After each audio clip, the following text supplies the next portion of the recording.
Second. Oh boy, let me see. The name of what's the name of the show? I forgot about it. Story time. Oh boy, hey y'all. Wait a minute, hold up. Okay. Let me get this here.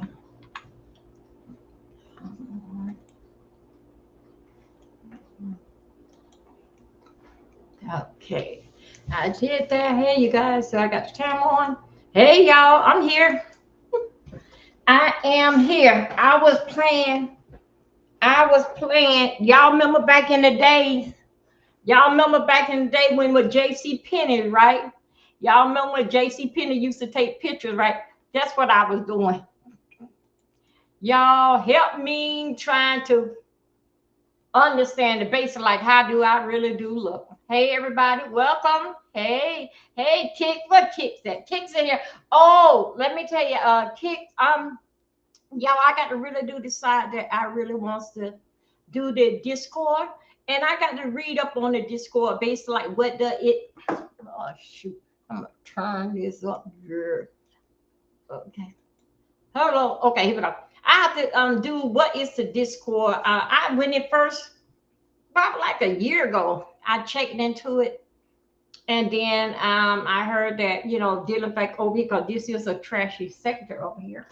That they basically was knocking a couple people off that you can't come back over here no more. Okay, so anyway, hold on a second, you guys. Let me go. Okay, let me try to hold up, go.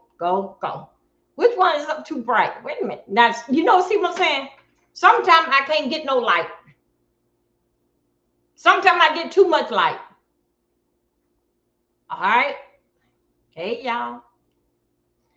Anyway, good morning, y'all. This is Wednesday night. This is Wednesday night live that I am doing.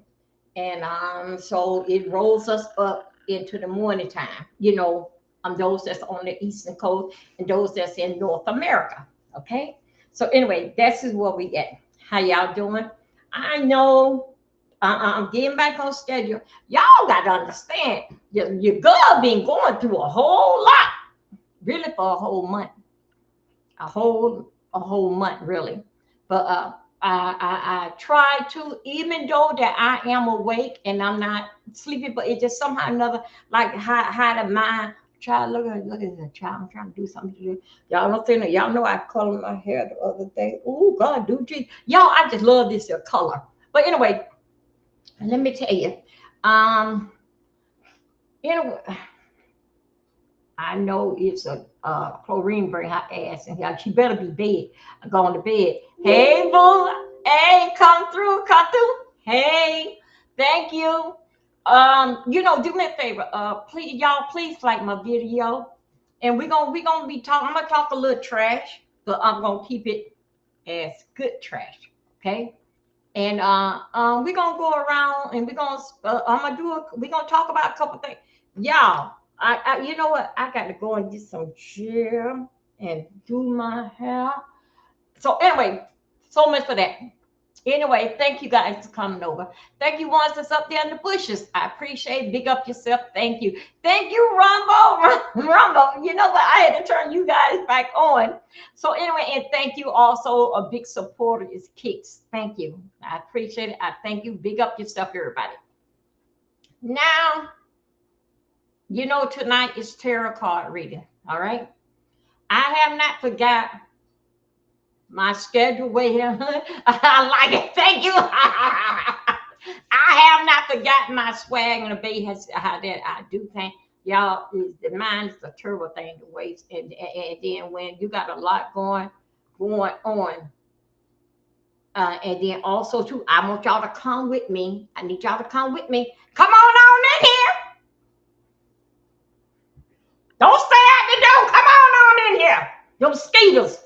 Don't let them mosquitoes come in here and bite me tonight. I'll be scratching and digging, clean up into the morning when them mosquitoes bite me. Come on in here. Got me some coffee. How y'all doing? Yeah. So anyway, don't worry about my moderator. They over there somewhere. They coming. They scooter. Welcome, y'all. Y'all are into the scooter lounge. Okay, please join. My membership should be up here, but not. I got to do it on your phone. But anyway, just hold off. My membership is a lot of money, and you may not deal in fact with your lights, water. If you can't afford my membership, please, I cannot give you back your money, and I'm gonna keep your money. Then your lights and your water, your lights, and people gonna be calling to come and get your car, and then you gonna have to park the car in your kitchen. So anyway, for 99 cents, that is my membership. I cannot give that back to you. That is, I don't think so. That 99 cents, it really is going to save you. Mhm. So since it's not gonna save you, and you're a penny short from being a dollar, I'm not asking for a dollar. I said 99 cents. Okay. I didn't want to break you, but I came close to a dollar to let you breathe. Come on in here. Don't be shy. Don't be shy. Come on in here. Welcome to everybody. Thank you. Y'all know that y'all know our schedule time that we comes on. We comes on after 12, between 12 and 1 a.m. But y'all, I was in here playing that I was a photo. You know, like you remember like in the photo booth, and you remember how the kids take the pictures, like the school pictures. Anyway, that's what I was doing, taking a back to AdSense picture. I think I'm the only one in the history for special this week here. I had took over 51 pictures, and they kept telling me, I can't make this up. That's not it. That's not you. So let me tell you, Dr. Silver, come on in here. So let me tell you, after that, they kept telling me that it wasn't me. Guess what the hell that they did? They sent a picture of me. I had on a green bandana and on a.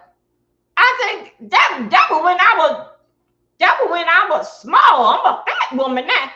Where's I'm gonna get that picture? Because they kept on telling me, y'all, I just don't get it. And please take one thing, y'all. Things, people looks change over the years. These people, Google Accent, y'all. Hey, y'all, we doing real good. We doing real good. They taking me through a whole lot of changes. We doing real because y'all remember I was in China. I'm still over there, but they basically is communicating with me. So anyway, let me tell you, okay? Thumb up this video. Thank you, there, Dr. Sophie. I know you mean good tonight. So anyway, I'm still in China because they still going through a lot of verification because dealing fact with my name. They said that my name being Dovey, I don't know about that. Either it was a street down there in China, right over there, maybe it was a park. But anyway, they were saying that Dovey is not in the United States. Yeah, that's what they said. So anyway, I'm gone, y'all. I gone from birth certificate to death certificate to marriage certificate, deceased paper, pictures. Oh, I did over 50 pictures since really like a week ago, Friday, 51 pictures. And they keep telling me they just not sent me, and they are communicating with me. They just not send me the picture that they want to see that girl right there. It is me. I had the bandana on my head. I was sitting on the stairs, and it was a green bandana, and I had put like a little jewelry on, you know, like a gypsy woman. That's what they send me the picture that hello, darling boo. They send me the video, the picture what they looking for, darling. They kept telling me 51 pictures. Darling, y'all, I don't went out there and don't got a whole new driving license. Had to take all what I had to see. They saying they protect you for identity theft. Pick up yourself. I'm glad that they going very thorough. They going very thorough, and this is then the bank does. Okay. So anyway, excuse me one second, y'all. Good morning, everybody. Pick up yourself. Thank you. Y'all, I got to thank you. I had got a cash app. I didn't know it until I got offline because I'm trying to keep everything sweet. And anyway, I want to thank the person that sent me the cash app. Big up yourself and don't be a stranger. Look, you still, you don't have to hide in the bush. You know how to drop down here and say hey and just enjoy the show. So anyway, I want to thank the person that sent me that. And y'all, I'm telling you, I don't get cash apps every week and every month, but whenever I do, I praise it and I pick up. The reason why I'm not calling your name because I don't know if you want me to call your name, but anyway, but I thank you. I see you. Also, too, let's get back to identification, y'all. I wish that I could have the looks from 2017. I really do. What do y'all? I mean, y'all, it was basic. It 2017. They sent me a picture, and I didn't even know it was in there until I go back over my notes again. Let's see what the hell they want now. They sent me a picture of who they looking for. Cause out of all 51 pictures, they kept saying, "Y'all, it's me. I'm against the wall.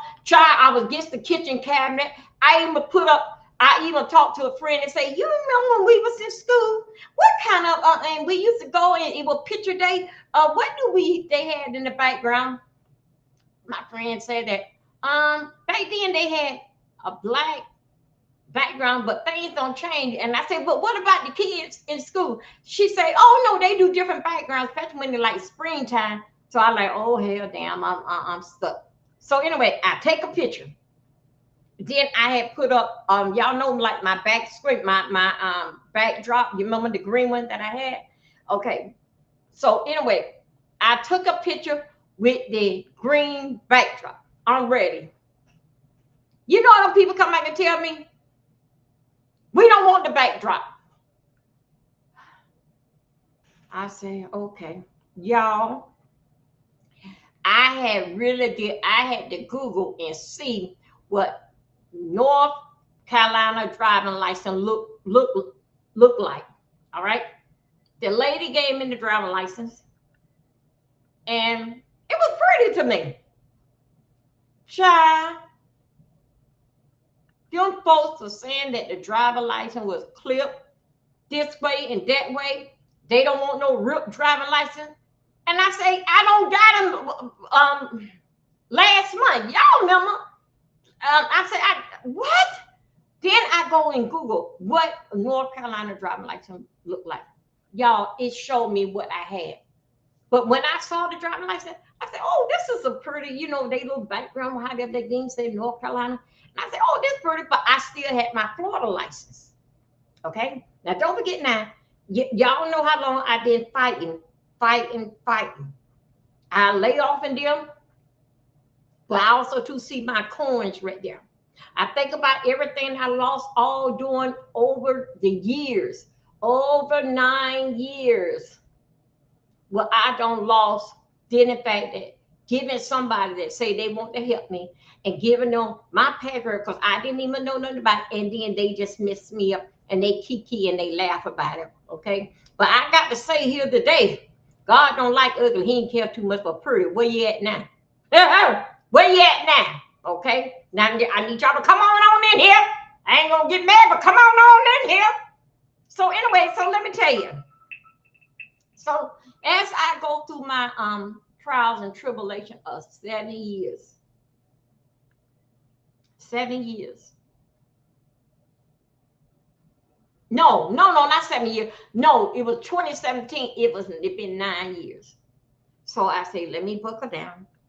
Let me go. Cause y'all, it got so bad. Child, I was gonna go and hire a lawyer to get my coins together.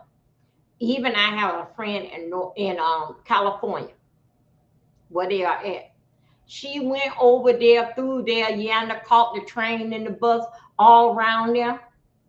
And she said, this whole world, the Google world, is nothing but the Google world. You don't know whether it's street, it's a whole life in California where Google at the whole place is Google. So you didn't know what decided. So basically, you couldn't go and knock on no, you couldn't do nothing. She went and took a video of all Google. Didn't know where about to start. So okay, that was up. Yeah, up in California. Yeah. Okay. That was a bummer. Okay, so they got like a Google down there in Durham. I went down there. So what had happened when I went down there maybe about like 2 years ago. Yeah, I think about 2 years ago. I went down there about 2 years ago, and they told me and said that yes, this was a center that what you could have come through, and they could have got issues and everything straightened out for you. But they said that they had a security guard. The people have not. They did not. They just have the name Google name on the building because they let lawyers and everybody, rent out rent out little places, office in the building. So they said yes, that was the security guard said yes, it was the Google event. But after the COVID, they didn't tell the people to come back, so everybody's working from home. But anyway, the building says Google all over it, but it just rented inside office, doctor's office and stuff. But that was the place. I'm like, I be damn, I can't get close from getting for touching on something. Isn't that something? So anyway, y'all, again, it's only been 9 years. So I sit back. But the good thing about it, I want y'all to listen to this story. A good thing about it, because that some people think, I'm gonna tell y'all something. Back in 2000, 2005, 2000, the school board, I'm gonna tell y'all the story, had did not pay us for maybe like 3 weeks. And because they get paid every, back then was every, yeah, I think it was every other week, but somehow or another, they couldn't come up with the raise in the budget and with the new money that we were going to do it. After it was on the news and everybody passed. So anyway, we going on 3 weeks, no check, no. It was so much dealing fight, but it was dealing fight with the money. So this is what they did. I was a relief operator, and what it means that if anybody don't show up, I drive their route. So it's very important that I know the whole city. Then in cases the driver don't come in, that's who route that is, I come in and I get that route, and I have to go and get those children and make sure I get them to school on time. So it's very important in my time, daytime, I get familiar around all the surroundings and make sure I know where the school at. Go by those kids' house in my personal vehicle on the weekend to make sure that I know, especially when it comes back to school. So anyway, they decided at the school board, okay, they weren't going to drive the bus. So what they did was that they took the kids all in school. Some of them didn't even do that. They all went and stand on this here corner, and the news people and everybody so forth taking me and talking about that we're not getting paid, we want our raise, a whole bunch of stuff. So anyway, this went on all day. Parents was calling their child at the bus stop. It's the bus coming. And with me being a relief operator, I think it may be like 30 of us a relief operator, because the majority of all the drivers, they were standing on the corner, protesting about they not going to work. So anyway, as to going, we was taking kids to school. It gets something else. Parents leaving their job, have to go and get their kids and take them to school. Some kids made school at 10:30. I know some made it 10 after 11 a.m. at the bus stop. They can't go home. In fact, and they wasn't very like popular, like giving the little kids cellular phone.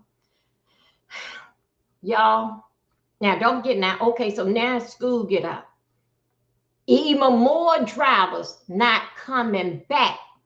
They want to go over there and stand on the corner and march like everybody else. Okay. One thing about the school board, it was dealing fact. I don't know what about now. It was dealing fact with the union. The union have to approve and get the permit, and this is what they do. But the union did not. So they basically not gonna do with those in the union and those not in the union. Because one thing about it, if you in the union or not, when they go out there and protest, they protesting for you too. When they get a raise, it doesn't count that you're in the union or not. You're gonna get a raise too. Okay, so other words, some people think that okay, they out here, they doing the job. I'm just not gonna come in the PM. I never decided to be in the union, but still, yet you was on it or not coming back to work. Y'all, my kids were going to the YMCA. They pick them up like about, I think like at 3 o'clock. They take them over there. Okay, my husband gets off like about 5, 6, or 7. With me, usually whatever goes on, I'm home at 5. Y'all, I had to put my kids to the side. And good thing the YMCA knew what was going down. Y'all, my husband picked up the kids like 6:30, and the YMCA closed at 6. The kids he picked up the kids at 6:30, but they didn't charge me no extra because that they see what had don't transpire on the news and everything. Y'all, I made it home and I was still upset. Not upset, I was upset and mad with the drivers of what really, y'all have children. And these parents went to work. Their children is not home from school. Y'all, I did something that I ain't supposed to do, but I didn't. It really, it just basically, I would say that I did it. But parents call in and say, thank Miss D, bus, whatever that I was driving. Thank her. You know what I did? I went and took money out my purse. The school did not close.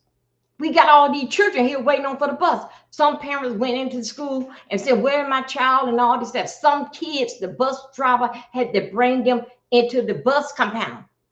Children everywhere. The children that I had on my bus, the one, but you still have to go at the school. And with all this going on, if you don't get no kid, you call them in and you say, I'm at Sunrise Middle School. Is no kids there. The office locked, and I don't talk to the maintenance people. They say everything on flat. So I had to make sure that I get that, and they signed it. It's a very difficult thing. Okay. Now, when that happened, y'all, I got teary. I had pulled that big bus over there to the side, and I went in there, and the few kids I had on my bus, I made sure I gathered them like I was in summer recreation, took them into McDonald's, told McDonald's what was going on. Them McDonald's gave each one of them kids a cheeseburger, a hamburger. They didn't get no Big Mac and gave them a sofa because these kids been from lunch since 11 o'clock in the morning. Because usually by 11 or 12, sometimes 1 o'clock, they through feeding all the kids. And I got so emotional, and those kids start crying, and I was crying too. I put that bus over there to the side, and I took my children. You know what I mean by my children, the kids was on the bus. I took them inside McDonald's and told McDonald's what was going on. I said, these kids got to eat. You got to help us. Anyway, McDonald's had gave the kids, and some wanted a salad and gave them that. And guess what I did? It's already bad. And guess what I did? I let them all sit in McDonald's and eat the food. Because, you know, if I was letting them bring it on the bus, that means that it's nighttime. I got to sweep the bus, all this type of stuff here. Okay. So basically, even though that we was not getting paid, and they were trying to put us on the bus driver on the teacher pay, getting paid once a month. Them drivers, me and other bills ain't made like that once a month. Okay?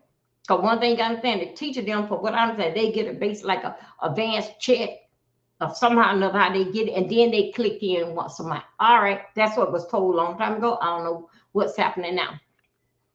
So the more of this, so I still did my job. still come to work, still did my job. Yes, I was very, very angry. Now I'm gonna tell you where I'm going with this.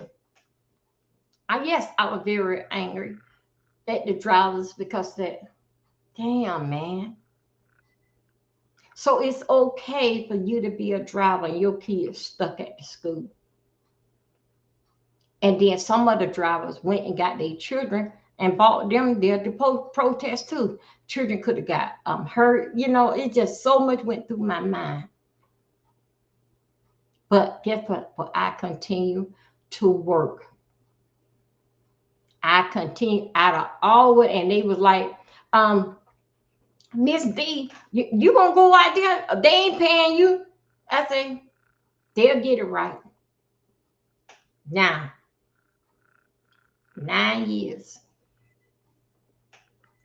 They haven't got it right, but I'm still holding on. Because I know when the money do come through, it gonna be good. So anyway, so this is what I'm saying. Then the fact that my mess been messed up for 9 years, I still come up here and go live, shake my ass, do a cartwheel and everything that did the fact that in a monetized channel. And knowing that these people is getting paid on the 20, what they call the 21st or 22nd. And when they time go in, I didn't even sweat myself because I knew I wasn't going to get a check.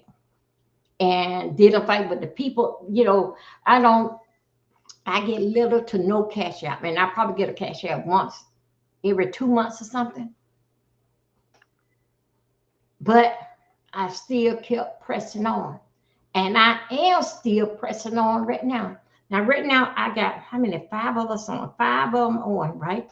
I got, yeah, 5 channels on, and I got 7 channels.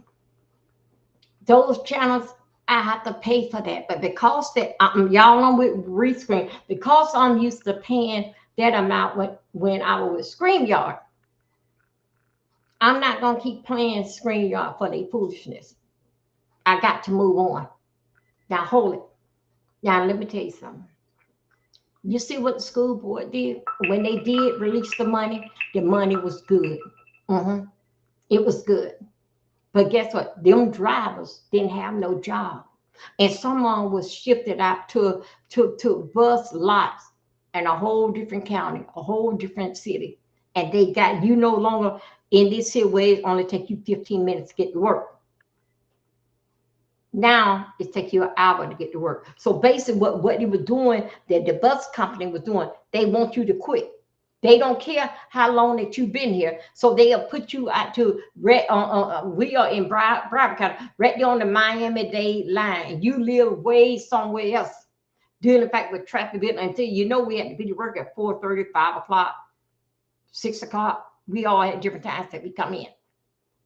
But dealing in fact that you have to go to bed no later than 7 o'clock in the evening, and dealing with the fact that they will put you on to make you quit. They will put you on a 4:30 or 5:30 bus, and they're gonna take you an hour. But then, you know, well, I'm just saying, basically, like, let's say just regular traffic, it'll take you an hour to get to work.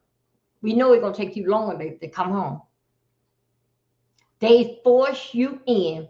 Those that did that and got all in the union, all would have all in the union, got years in, because you should know better. You should know better. You've been here from 1971, 73. You should know better. So anyway, the school board, some of them was it was so bad to some of them just went on ahead and got fired right then. I mean, when they got everything straightened out, because the news people just was crazy. Right then at that time there, I want y'all to listen to this story. Welcome to story time. Okay. I kept on going. Y'all got to understand that I was running my store. And I had to get to the store because I had to do bank deposit and all this type of stuff here. The worker that was in the store, we call her Betty Boot.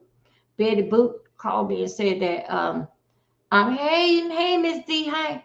Miss D, you coming in because we need, change your money and draw. I say, Betty Boo, I can't do that. Betty Boo, could you close down the store and just go? You can anyway. You got $20. You got this. No, Miss D, you anyway. Could you call your mom? I said I cannot leave. I say, oh, better than that, Betty Boo, just close down the whole store. Just close down the whole store. And I say, don't worry about it, and I'll pay you for the day. So anyway, now hold it right there. 9 years did in fact what was did to me. Shelly and what's that lady? Vegas girl. I still came up here and give y'all the best that I know right then at that time or how I'm feeling. Sometimes y'all know lately, and I know y'all don't like to see it, but y'all know I would go to work anytime and I let y'all know we were gonna be working. Okay, but I'm not working day. We gonna do story time. So anyway, the moral of the story is that I still got up here. Even when they tried to bar with my channel and I don't did crazy stuff to get my channel, get on a week, 7 days, and 2 weeks, but I never did lose my monetization. And y'all know one time, Miss Regina used to clock my stuff that I had 3 channels monetized a week after a week after week. Just kept on going. All them channels, if you don't know, you remember it was Dovey Milton. Okay, I remember it was Dovey Milton. Then after it was Dovey Milton, then it was Dovey Milton 1, 2. Now we is on 3. And don't forget now I have 4. 4 is my workout channel. But anyway, I haven't recorded on that since after the holiday. So anyway, let me tell you this.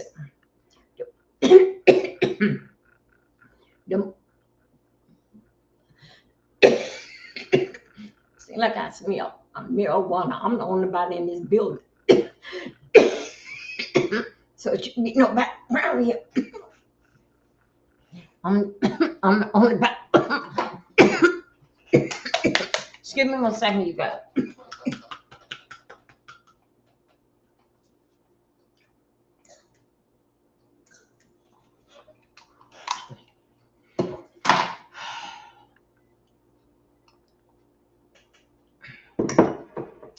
Okay, I'm sorry about that. Anyway, I still come out here. Knowing that some of the things that I was doing, playing certain music, even get my channel struck and all that type of stuff here. But let me tell you something. I still came out here. And I had told y'all, I'm not getting paid. And I still and I stick right now to that right here. We are August 6th. When I do get paid, then I tell you I got it, but I didn't get paid. But this ain't about no money grab. But I'm just telling you about dealing back with patience. This is what I'm telling you. When it's good, and when it's all based in timing, and everything is in God's time and His timing. Because guess what? When He do it, believe me, He don't bless you and your mind don't develop or knowing what to do. But if I were to guide it back then, I don't lost a lot along the way, did in fact with this mess here. Expecting I'm gonna get a check and all that. I don't lost a lot. So anyway, shout out to my new life now. Shout out to my 3rd year of my new life. So anyway, so let me tell you. If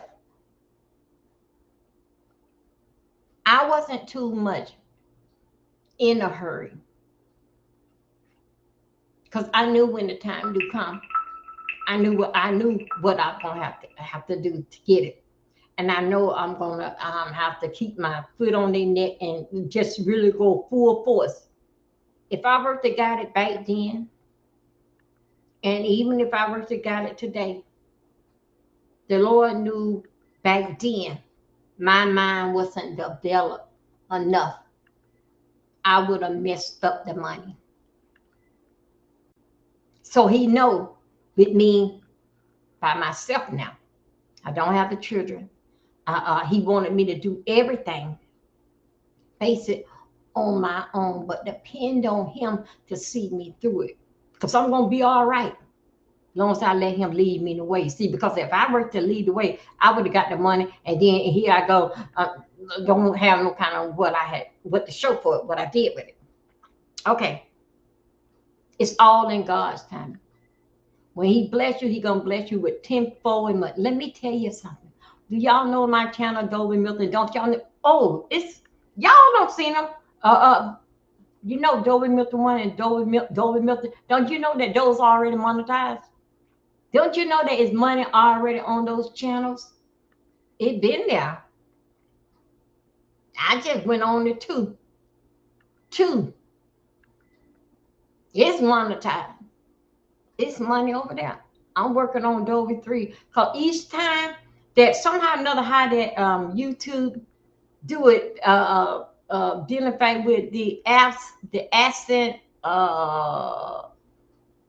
publish, I think that publish number, each time it get basic like confusing to me till I go like I did. I got Dolby 4, Dolby Milton 4 is open up.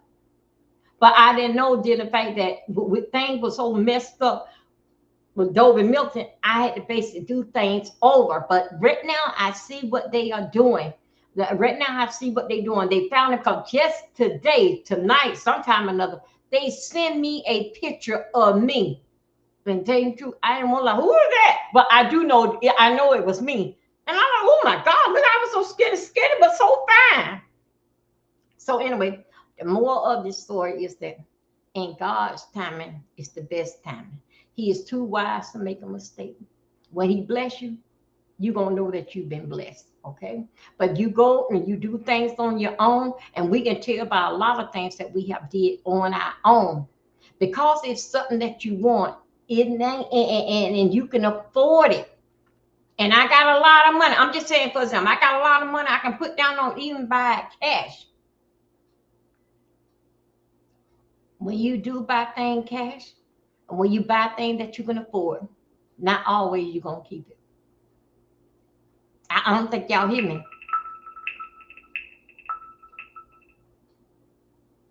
And what I get to say about that, few years ago, I can't really count. When my husband, okay, yeah, now, it was back in 2007. We bought, that's when the Tahoes was getting very, very popular. Chevrolet Tahoe. I had got, my husband had already done bought me a, right then it was a pretty, no, yeah, no, it was the Kia van. Okay, I was the soccer mom, and okay, so now since me, I'm by myself now.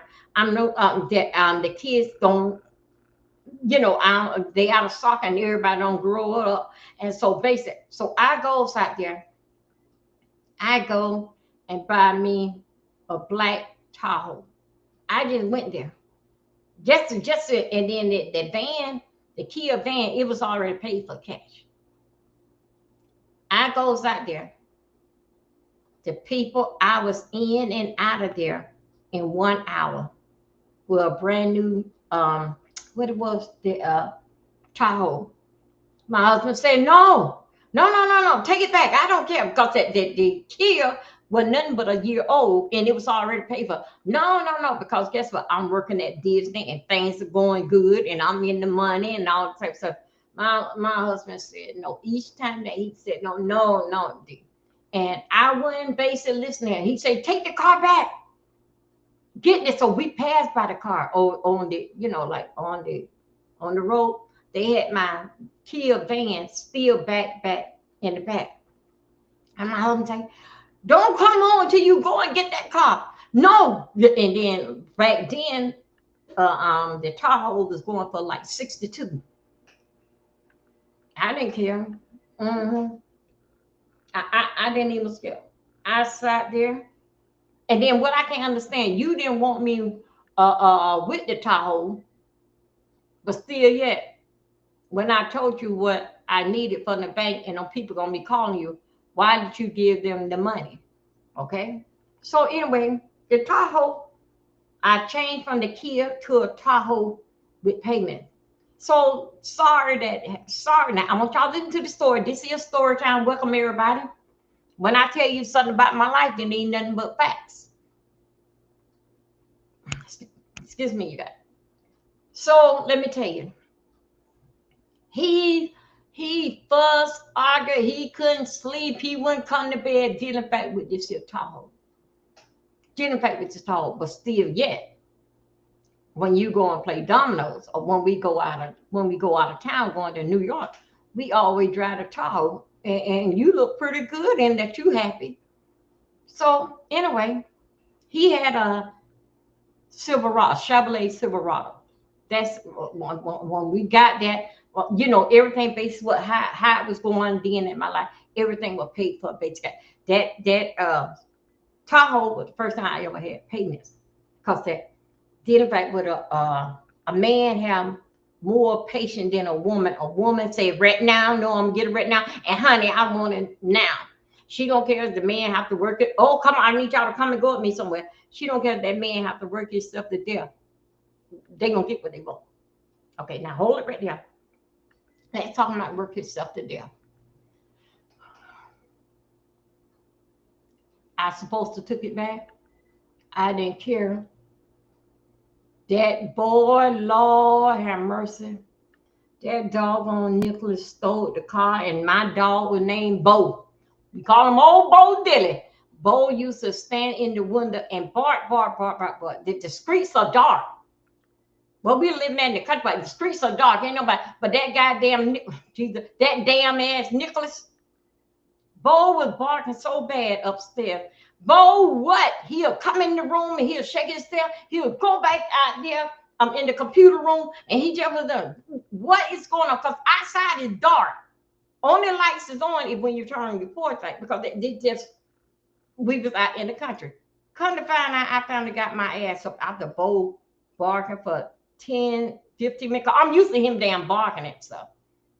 That was Nicholas pushing the Tahoe, stealing the Tahoe. Okay, here we go. I went down there and I knocked him upside his damn head and every damn thing there. Mom, stop hitting me, stop hitting me. And yeah, that's why I get Nicholas.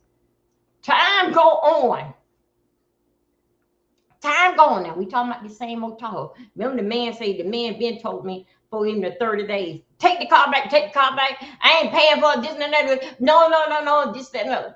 This is what my husband was saying. We still dealing back with Tahoe. Nicholas tried it again. This time here, they had admit me in the hospital. All right. So a friend of mine, Carla the one that took me to the doctor, and the doctor said, no, get at it. No, take it to the emergency room. I'm calling. She got to be admitted now. And Carla take me. Carla goes home because I leave the Tahoe at home. Now, this is a different time. I leave the Tahoe basically at home. And because me and Carla going to ride together. And because if we going to hit a couple of thrift stores, this, then when I leave the doctor's office, going to find out when they get there and read the test to me is something very serious. No, I'm calling in there. We're going to meet her in now. So that made Carla come back home. So anyway, Carla handled everything. She had to get to the house, everything like it basically was a frightening thing. Y'all know it's like what I had don't been through. Didn't think what he applied. Carla called my husband and told him what was going on. My husband left. I don't know what had happened, but when he made it to me that night, he brought the 3 kids with him. Nobody didn't say nothing to me. Nobody said nothing to me. Hey, I'm doing okay. You're scared. You're okay. Just good. Just want to let you know that I love you. And the kids want to see, hey, mom, get down. Love you, mom. We gonna do this here. I said, yeah. I didn't have no damn idea that damn Nicholas had stole the Tahoe. Remember now, I'm laying up in the hospital. My keys is in my purse. JR have his keys. So that damn Nicholas had on stole the Tahoe, couldn't drive and took it and then how we have like in front of the house and we have like little ditch, like the water drain things that goes down there and when it rained and Nicholas had on. Nobody didn't say nothing to me. Nobody say nothing to me until like nobody didn't say nothing to me. I basically guessed it. My truck is new, don't think nothing of it. This damn boy had no stole the damn car while I was getting admitted in the hospital because there's somebody that he must know that your mom in the hospital or something. When Carla come and tell the kids, but we're gonna be all right. We just waiting on for your dad. So uh Nichols had stole the Tahoe, couldn't drive and took it over into a damn ditch. Somehow or another, Carla's truck, and I think it's something dealing like with Carla's truck, JR, whatever another they was able to get my truck out the ditch. My husband go home and he spanked Nicholas for stealing the truck because Nicholas had done did it. No police was involved or nothing. Just with he spanked Nicholas, and he don't believe in spanking. All right, I always was the one to spank the kids. He didn't believe it. He didn't like for when I spanked, but this time here, Carla say that Carla come and they said, well, Nicholas got a spanking. I say, what happened? He did what? He was late coming out of school. But she said, no, it was something. I say, JR, I tell you, but other than that, everything okay. This is what Carla say, right? When I got home like 4 days later, somehow or another I basically was getting in the Tahoe. I just see, dang, why my car so dirty? But it was clean and shining inside. But when you open up the door, that line, y'all, come on, I'm going somewhere with him. I'm going somewhere dealing fact with this here accent check. Listen to that. So when you open up the door, basically like was saying or something, and then my husband didn't say nothing to me still yet. Nicola didn't say nobody didn't say nothing to me. Then Carla told me when I came home, yeah, Nicholas had stole your car and drove it in a ditch, crashed into a ditch. And JR has paid it. JR, and I couldn't say nothing to JR because if he wanted me to know, he would have told me. Megan and Matthew, they know Nicholas had got a whooping too. So I didn't, and I like, what? You mean tell me that I mean nobody didn't tell me? I said, Carla, my keys are in my purse. When I went in my purse, my keys was in my purse, but not that key there. So we talking about 4 days later. I didn't say nothing to him from this day to that. Meanwhile, listen what he said. Take that truck back. So all this here, all these signs dealing back with the truck. When he passed away, the insurance that we had put on the truck, when you first buy a car, and that's basically what we did. We cover ourselves, did if it's something worth to happen to the other one, that these kids would be okay because that they all were young, okay? So anyway, we bought the truck. Well, I bought the truck and put the insurance on the truck and everything. Because that's basically how that we had did it. Y'all, after this man had said, now don't forget now, the Tahoe had 6 years.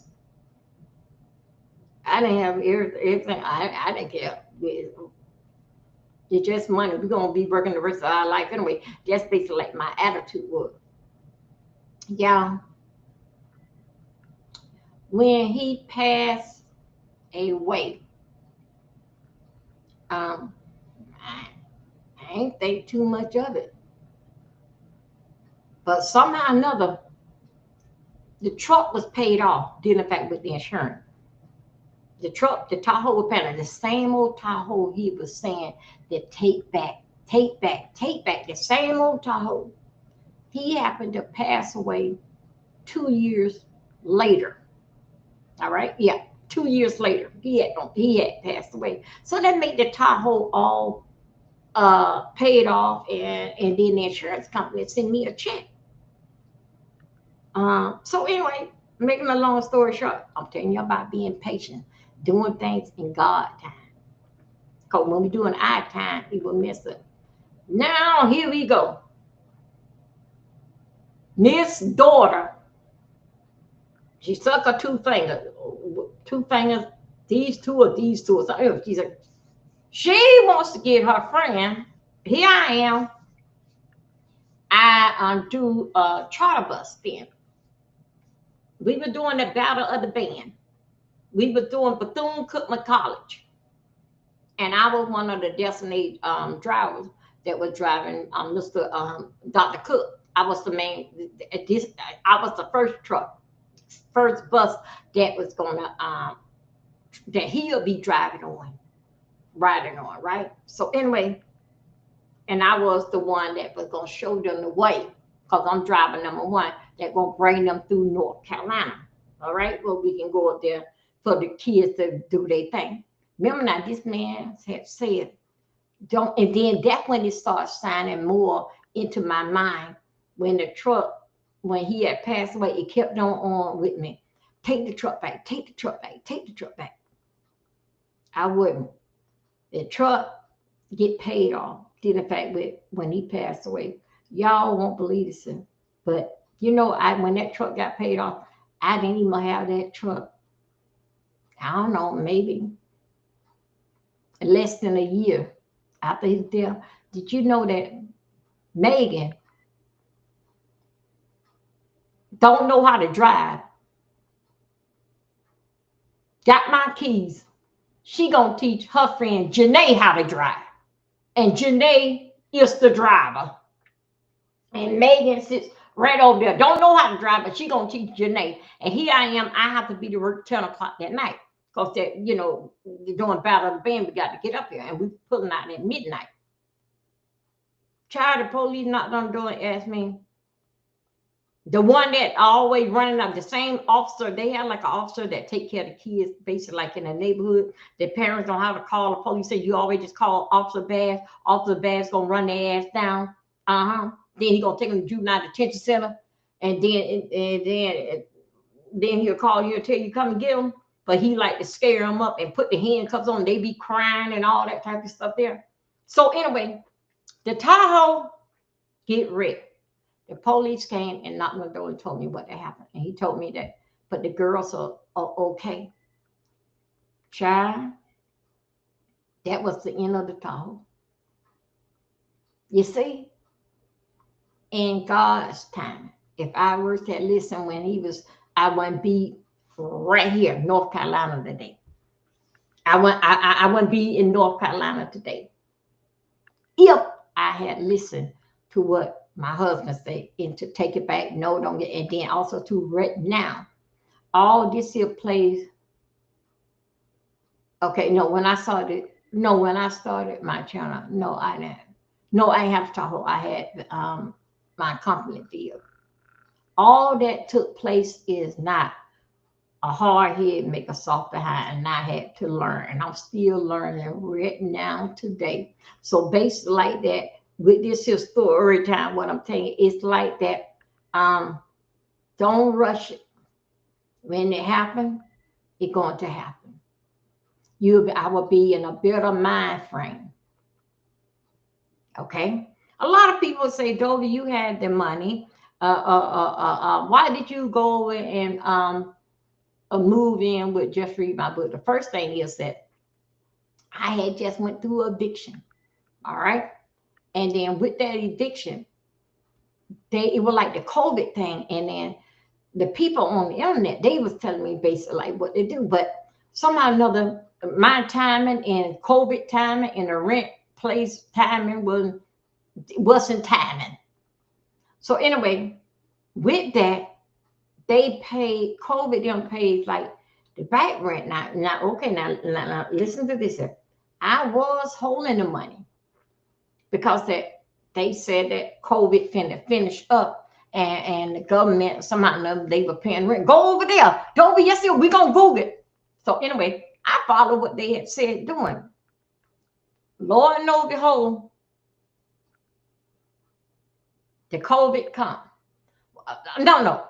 Somehow or another, how it happened that I had don't got served the papers. So I had already made arrangement which way how everything was gonna go, where we're gonna. So basically, I was still doing my video, because I know how I had did everything. Everything was gonna be wiped out. I just gotta wait till this time. I used to sit. Y'all remember my pink chair? I, no, what that was, a pink chair or purple chair? But anyway, I always was sitting right there in that chair. They were saying, Dolly, you got to pack up now. I said, I got the stuff downstairs all packed up, which it was downstairs all packed up. I just have to do my bed that I'm sleeping in and the room that I was in. So anyway, we was basic patient in God's time. It did what they had to do, did in fact with that eviction. But with that eviction, COVID then paid the back rent about it up there because I broke the lease, so that made them still responsible for 3 months. Okay, that's just fine. Sit back, watch, and being very, very patient. Being very, went through a whole, it just was 9 months. Really, it just was 9 months. Basic, down there with Noel about for 5 months, and I went and came up to North Carolina about for 3.5 3.5 months, 3.5 months, I would say 3.5 to 4 months. Okay. No, I came April 18th, and then I was okay. I was gone like about September. I was going somewhere in August because that this place here already had don't put a deposit on it. Okay, so they were saying, Dolly, you got to take my. Why did you have to go and stay up? Because that did the fact that I didn't put. I was thinking that they would. I was working on it then, but a lot had don't transpire, and my mind wasn't in a good spot. It wasn't a good place for me to do anything. Because believe me, if I worked at no God, I would have messed it up because I'm not thinking. I'm not thinking. All right. So next thing that goes on with this here, we all talking about dealing back with the ass and check, dealing back with God's timing. As we move along, my children, I went through a terrible thing. I don't want to, y'all probably know about the story. So anyway, with my babies, I can't help it, but with my babies, I had come through with a great deal of money, but I divided among the 3 children. I wasn't worried about me and my husband because you know what? I'm responsible for him and he is responsible for me. But who is responsible for these kids as when they get older? I was looking at the big picture. When they get older, I don't want my kids to go and beg for bread for nobody. I don't. But I do know one thing: in their 20s, they wild and bullhead, and most kids are glad to get out of school. So already they can't emo think. Some of them go through the army, and just when they army let them come home first time during Christmas break, they don't return.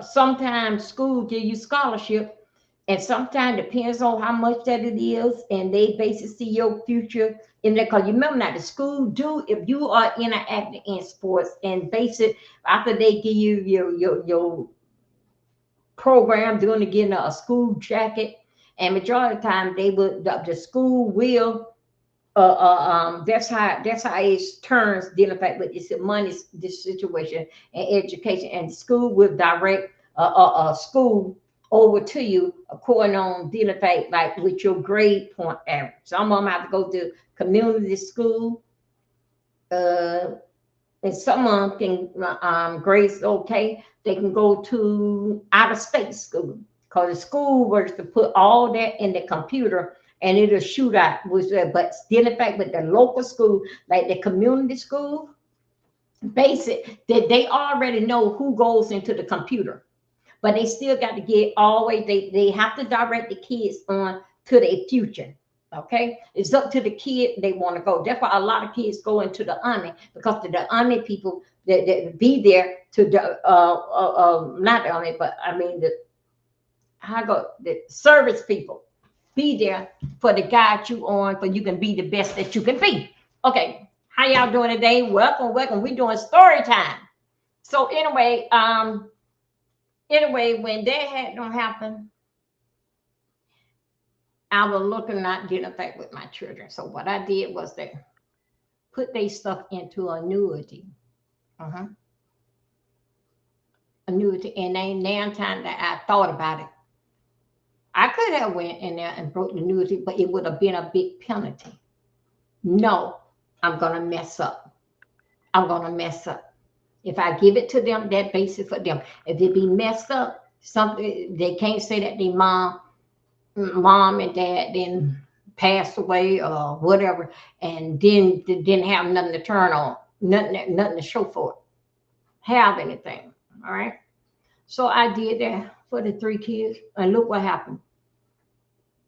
What Nicholas at home at his favorite place? What Matt? Matt went to mechanic school. He don't bought his Matt home in 2 months. Yeah, 2 months. Matt brought his home in May. June. Yeah, May. Last of May. Yeah. Matthew went and bought his home. But guess what? He couldn't go into that money. Because you know what? Because I put an age on it when they can start receiving a check from that money. Now, let him go ahead and get into the mind of working that nobody not gonna give him money. It's just not gonna be handed out to him. So he's not old enough. I think Matt got 2 more years. My daughter, she's still young. She just turned 29. She's still young.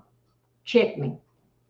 When she at 19, I think, yeah, 19. What did she do? She gets married. He can't come in the family. No, I'm not gonna support that. No, he cannot come in the family. What is he got to offer? He come to milk off the family. So that basically what I had on. Told her and this and Lord knows her. I had said to the young man, the family is very, very praise the Lord. Everybody is a prophet, and everybody is a pastor, evangelist, all that, the whole family like that. So I said to the young man, my daughter started working at I think 15 or 16 at McDonald's, right? So 14. Yeah, McDonald's taking on for 14, I think. I had said to the young man,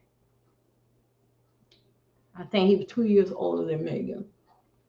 I said to him, "Are you working?" No, I just believe in the Lord. And then he started throwing, yeah, I want y'all to come and go with me somewhere. He started throwing the Bible verse on me. I said, yeah, that's what I like. I want my kid to continue to serve and know God. That if they ever go astray, they know where they came from a religious background with the family believing going to church. Child, let me tell you something. Let me get back on this boy. This boy told me that this boy told me he wasn't going to get no job because his daddy said when he get 42 years old, he was going to turn the church over to him. So I said, so in other words, you waiting up for the church, you waiting up for you to get 42 years old. And so the church can take care of you. And that's why you not working. He said, yes. And you know what? I'm here to tell you that I really don't know how the kid is now. Let's say he may be 31, maybe hitting 32. Guess what? His ass still ain't got no damn job. He had not, yeah, put it, he has a job, but his ass don't damn believe in working. So I'm gonna tell you what I mean about that. He had a good job at UPS. I be damn. He must turn the curve, and the package probably fell out the damn truck. He had one at the FedEx. Maybe he probably turned another curve and shit may fell out the car. Then he had one. He had one dealing back with a car dealership. And somehow another when it was like he was over like the detailing department. Anyway, whatever another happened, the folks bought a car. They say, okay, then call them on the street. We need this car out through there yonder. Get it up for to be delivered. What flag come from? Up to be delivered. And these folks right here in the showroom, they don't bought the car. They gave the boy the thing, the keys, and he supposed to like go and gas it up or something, dealing with the gas. Guess when they found that damn car? 3 damn hours later, he went on for a joyride, and oh man, child, oh my God, just think about that.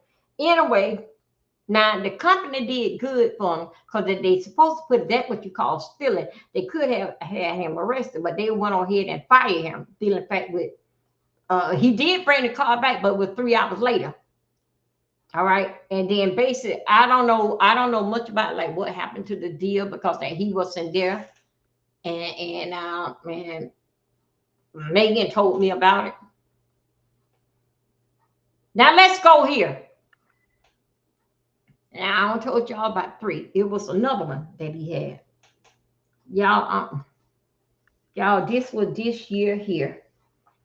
He went to what is like the reserve, like when a flood or something happened and these group of people come out and try to help people out doing this here thing, through this here terrible thing what don't happen that Mother Nature don't brought by or something. Anyway, he got into that. I found out about it like in January, and they said that he had to be there for 6 months to be on like this reserve thing, emergency, you know. Y'all,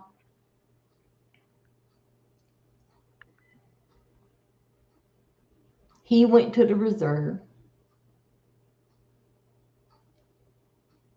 He come back very quickly. I think he was gone for about 2 months. I didn't even know that he had don't went to. I didn't even know that he was gone because I don't, I don't like him. I don't. It's just that you can't come in the family. What are you bringing? So anyway, John, yeah, for spring break, his ass was back home. What a fucking this failure in the damn reserve. Child, he had on hurt his back, don't broke his ankle, and all this kind of lazy ass shit that don't happen to him. Now his ass back home. I'm like, Lord have mercy. Oh my God, I'm so glad. I'm so glad my daughter don't divorce this boy. I'm so happy. But if she were to listen to me, and he will. So let me tell you about my daughter. Yeah, I told my daughter. I said, let me tell you. I said that you're going back into a Milton, right? I never did like the last name anyway. You're going back into a Milton, yeah. She said, yeah, I am. She said, I don't want to land. I stopped back here. Hall Spanky. Spanky is a Hall Spanky. Spanky is 8. I sit back here and I sit back and I watch. When you gonna go back and get it changed back into your maiden name? Oh, I am. Sitting back here waiting. Child, Megan been divorced. But I'm mad, did in fact that with her name, this boy last name, even that sound that name, it can't go, it can't come in the family. Just to hear the last name. But somehow or another, I'm gonna say she didn't want to be a Milton no more. This is me saying it. I didn't say it. So meanwhile, I kept on saying, when you gonna get the name change? When you gonna like, oh, you got to, don't you know that dealing fact with his last name, it pays a big difference dealing fact that where you go in life. So that's basic that overhaul basically how that we talk and we tell the children, right? And we also tell them about the name that they named the children. People judge them about that. So anyway, dealing back with the boy last name, I kept saying, you gonna still walk around with that name? This kind of stuff. Y'all, guess what? When the boy went to the reserve or wherever that he went, supposed to went for 6 months. Y'all. My little Spanky is 8 years old. Somehow or another, I don't know how it happened. I think this is me saying it in the Dominica term.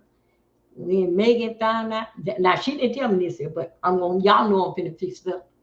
Child, when Megan found out that that boy had dropped out the reserve and talking about his ankle and his foot, his stomach got gas in it. He couldn't eat for all this and child. Next thing you know, I know Megan had no sent me a piece of paper. Megan is back being a milk tonight. I said, yeah, nigga. I said, I told you. I said that name. I said that name basically was holding you back, right? So anyway, I was telling her that. But anyway, the moral of this story is dealing fact with patience. It did in fact with patience. Back onto the accent check. No, I didn't. I ain't received it. Uh-uh. I told you they sent me a paper tonight while I was doing my live. Me and Joyce Boo, when we were doing live. That's when I don't know, maybe about like 12:30, 12 o'clock or something. Cause I had on took so many pictures, and then I forgot about that. I took the pictures, my driving license without my glasses on. I didn't want to take my glasses on because that day when I took my driving license, my driving before, they were saying something about the glare in my eyes. So I made sure that I don't take my driving license, like take my pictures with my glasses on, right? I told you I took 51 pictures since now and Friday. 51 pictures.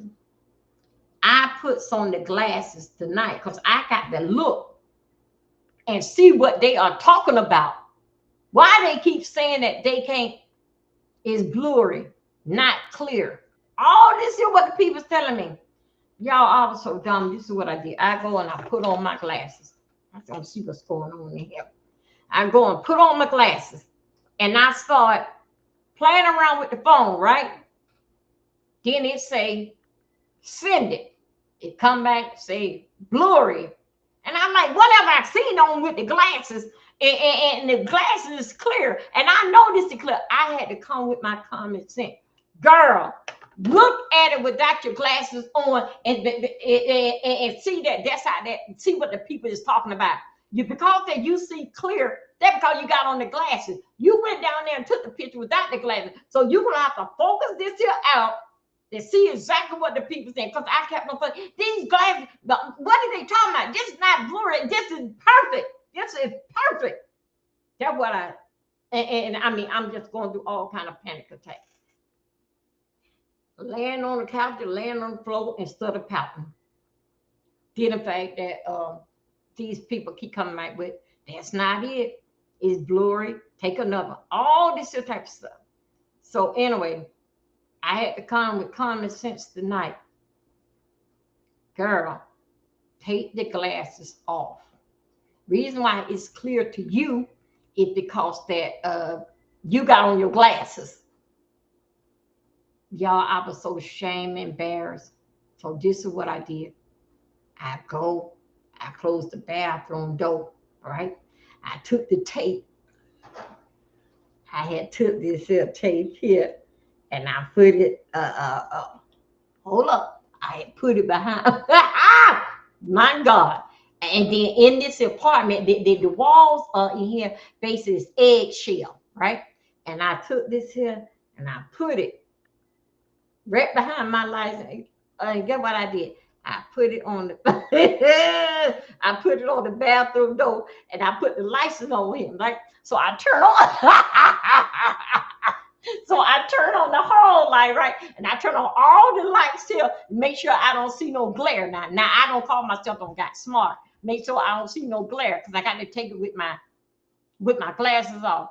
Y'all, I went and the camera was doing like this here. Then the camera did like this here. So anyway, I forgot. You do not move the picture. The camera is going to adjust itself. Just keep it there. The camera went like this here. It went like this. So I pulled the paper off trying to follow this here this yellow arrow. You know how it was lining things up. And then I was started doing it. And see, when you're taking a picture, and back in the day when you read a map, You cannot adjust the map. You have to adjust yourself. The map's still the same. You can't turn a map this way and that way. The map, when we had the paper map, y'all remember, right? So anyway, I was following the arrow, the white arrow. It was this way there, and then I took it off the door, put it right here. Every time when I go back and do that, the arrow went another way. I'm like, damn, because it was lining it up. So anyway, so let me tell y'all. After that, I have a good morning. Hello, everybody. Welcome. Welcome into the Scooters Lounge. We're doing story time. Welcome, welcome, welcome. Okay. So anyway, after I did that, right? I sat my crazy looking nappy-headed ass up here and looked at the bathroom door again, because you know I'm here in the hallway. I closed the bathroom door because the bathroom door supposed to be my background, right? So I went there and I looked at the picture and I had the camera, and I just was still. I wasn't going nowhere. I was still. The camera went doo doo doo doo doo, and it cleared itself and it snapped. So I don't. So now when it snapped, I can't even find the wells. I don't. This here Google shit don't put me through so much. I'm supposed to send it in through here. I couldn't find it. I said, you know what? I'm going ahead and do my live, and when I get to doing my live, it'll come to me where I'm supposed to send the picture to. All about that. This is about patience in God's time. When His time is the great time. If it don't happen now, don't worry about it. Now I know what picture they looking for. Now, this what I think. I don't know if they want me because I put on that green bandana, but they send me the picture that they were looking for. They sent me the damn picture of the person who they were looking for. That's what they did. They sent me a picture of when I first took my pictures. The person who they looking for, that's the picture that they were looking for. But people just over the years, your looks change. So anyway, that is still the fact that when it do happen, it's gonna happen in God's time. When it happen, it's gonna happen in the perfect time. When it happen, it won't. You will have room in there. Now I'm gonna talk about money for a second. You will have, when it happen in God's time, you will have room in there. He gonna bless you, so He gonna bless you, highly bless you. 10 times dealing with all the trouble and trials that I have been through and others. Now I'm gonna tell you, in that time that He gonna bless you, it gonna be more than enough for you to, because whenever you in His time, you got room in there to make mistakes, because He wants you basic to enjoy for your patience, your time, your dedication. And dedication, I didn't never give up. I give it a break. I didn't press too hard, but I know when the time to come. But and then also too, it was like that. It was like that in His time. If I were to kept on, with all this and really did depend on that money, really do depend on it, that's when you're gonna have panic attacks, you're gonna have this and that, because it's a mind over matter. I need the money, I need the money. Because that it is because that I am being blessed with it and don't depend on it, that's where the enjoyment is gonna happen when it do happen. So I'm gonna have room in there to make mistakes, room to do what I want to do, and room into thank God that I cannot believe it. After 9 years, it don't happen now. It may be 10 years. I'm not looking for it to be 10 years, but I'm gonna tell you, I do see it, and I see it rise and grow. Every time I go get a live, if it ain't nothing but 19 cents or 11 cents, if I get enough of them, it's soon to be $1. So anyway, dealing fact with timing. Now, okay, so let's talk about your job. Your job, It doesn't matter how much you overtime that you put in. You don't have no extra. You don't have no extra. And let me tell you something. The people that work, they 8 or 9 hours, even the people that work 12 hours, scheduled to work 12 hours per day, them people there are working to pay their bills. If they schedule, like the police offer them, they schedule to do a 12-hour shift and they offer 3 or 4 days, or the nurse, even though that they getting paid great money an hour, them people are working. Not only that's a profession that they love, that's what they want to do. But then in fact, if it is 12 hours, even if you got an 8-hour job, when, excuse me, y'all, I'm so sorry. Even though you have an 8-hour job, you still is clocked in from the time that you get home. You still don't give that job 12 hours of your time. And I'm going to tell you how to do it. Let's talk about the 8-hour job.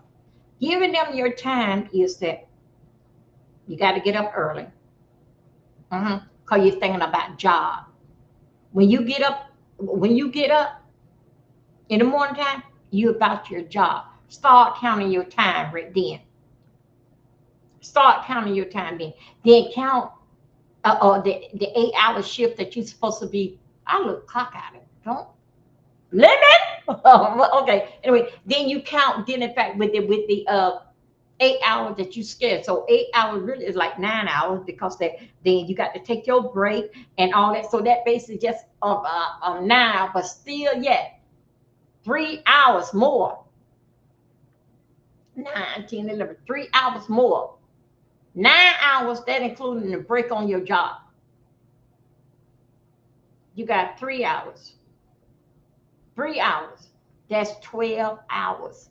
From the time that you get up in the morning, thinking about your job. Because that's why you got up early that morning, because you got a job to get to. You working right then. Even though that you in your house, you working right then, because guess what? Your brain is working on work, and I got to get to work and try to be there on time. Let me get in and get under. Y'all get on out that bathroom so I can get on in there. You're working.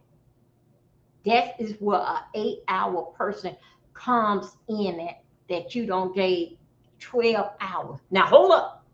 Let's talk about our 8-hour person. 8 hours, you wind up putting 9 hours. That's including your break. 9 hours dinner pack with the company. So even though they say you probably get an hour break, but still, we're going to look at 9 hours, okay? With that 9 hours, again, remember, you left and you giving it, thinking about the job before you even start working on the job. It's already from the time that you get up and then to the time that you get back home. You got 12 hours that you've been dealing back with that job. Getting up, the alarm clock, getting up on time, getting ready, getting out of everything. It did in fact that with the job on your mind. And I want y'all to hear this here. The people that works 8 hours, you remember now, after they get through, it'll be a 12-hour day thinking about their job. Those people there, hey boo, come through. Those people there, hey, come on in, my boo. Thank you. Those people that come in there and go to work on those 8-hour shifts, and basic is 9 hours. If you happen to work 10 hours, okay, that is covering from for your break. Now, and basic is your travel. Now, if you work to work on a weekend, one day, the people that work their shift, to 9 to 5, 7 to 7. Those people are working those shifts. Those people work because that is what they are scheduled to do. Those people are the people that working to pay their bills. People that work after that. Remember now, y'all got to come and go with me. After that, that means that if you got an 8-hour job and so basically you probably want to stay study like 12 hours, you probably want to work like 15 hours that day. That's or you want to work dinner back on Saturday. So of having 2 days off, you're gonna work one day or you will work a half a day or what, but still, yeah, if you do in that same day, your travel time, your lunch time, you are working to pay your bills. Anything after that, then your 8-hour shift or 9-hour shift, doing those 12 hours, when you go to 13, 14, 15 hours, that's the person that is working to get ahead. I don't think y'all understand this here. If you're not scheduled, if you schedule 8 to 4 or 8 to 5, and you will stay to your job, let's say about 6, even about 7, you doing all that time to cover up, dealing fact with your travel, even though it's overtime, but you can't think of it like that. Then fact, that's all in a day's work, what you have to do. The dealing fact with the time that you got up this morning, you paying yourself for getting up this morning, even you paying for your car. That is what they doing. That is what that 8 to 5, that's what that is, or 9 to 6. Even if you were to stay to work 2 or 3 hours later, that's all in a day's work, what you paying yourself, all in a day's work. When you go after after the 24 hours a day, after 12 hours of thinking and being about your job, when you go put in a little bit more than that per day, 14 hours or 15 hours, that's the person that's working to get ahead. Those people that schedule and then on the weekend you off. You decided, no, this weekend I'm going to work on through. Those are the people that got a plan for the future. Y'all don't like it because you don't understand it. Those are the people that got a plan for the future. It's different. It's different, even though at your check, one person in the household check and can pay the whole household. And the other check, we going to put it back, did in fact, with saving. That's good and well and fine. But still yet, did in fact that, remember now, you got one in the household making a lot of money. And the husband, sometimes the wife make more money than the husband. And guess what? Did in fact that it can take one check to keep this household going. And then with his check, basically we're going to put it there. Those are people thinking. Those are people that working to get ahead. He's not dependent on her. She's not dependent, and we not depending on each other. But still, yet we both is gonna work. We both gonna put in our overtime or whatever that we got to do. Even if we have to work 7 days, those are the people that working to get ahead. People that work in their schedule, they don't get ahead. They still borrowing money. They still owe people. But those people that works after they schedule shift, those are the people that work, those are the ones that get ahead. But when you have, like I have a family member like my sister-in-law, she let me see, her husband was into making airplane parts. They were making airplane parts. That's what her husband into. She was like a nurse, basically like goes out to the house and check on the people. But she went to nursing school and she went, and then she went to be a registered nurse and all this is dealing with the insurance company, a whole bunch of stuff that basically like what she was doing. Her check, her check alone paid the bills in the house. His check went towards their future. With that all being said, she done bought, she done bought 2 houses. This is in Fort Lauderdale. 2 houses, 1 condo, and had a house built in Jamaica. See, those are people that working to get ahead. But guess what?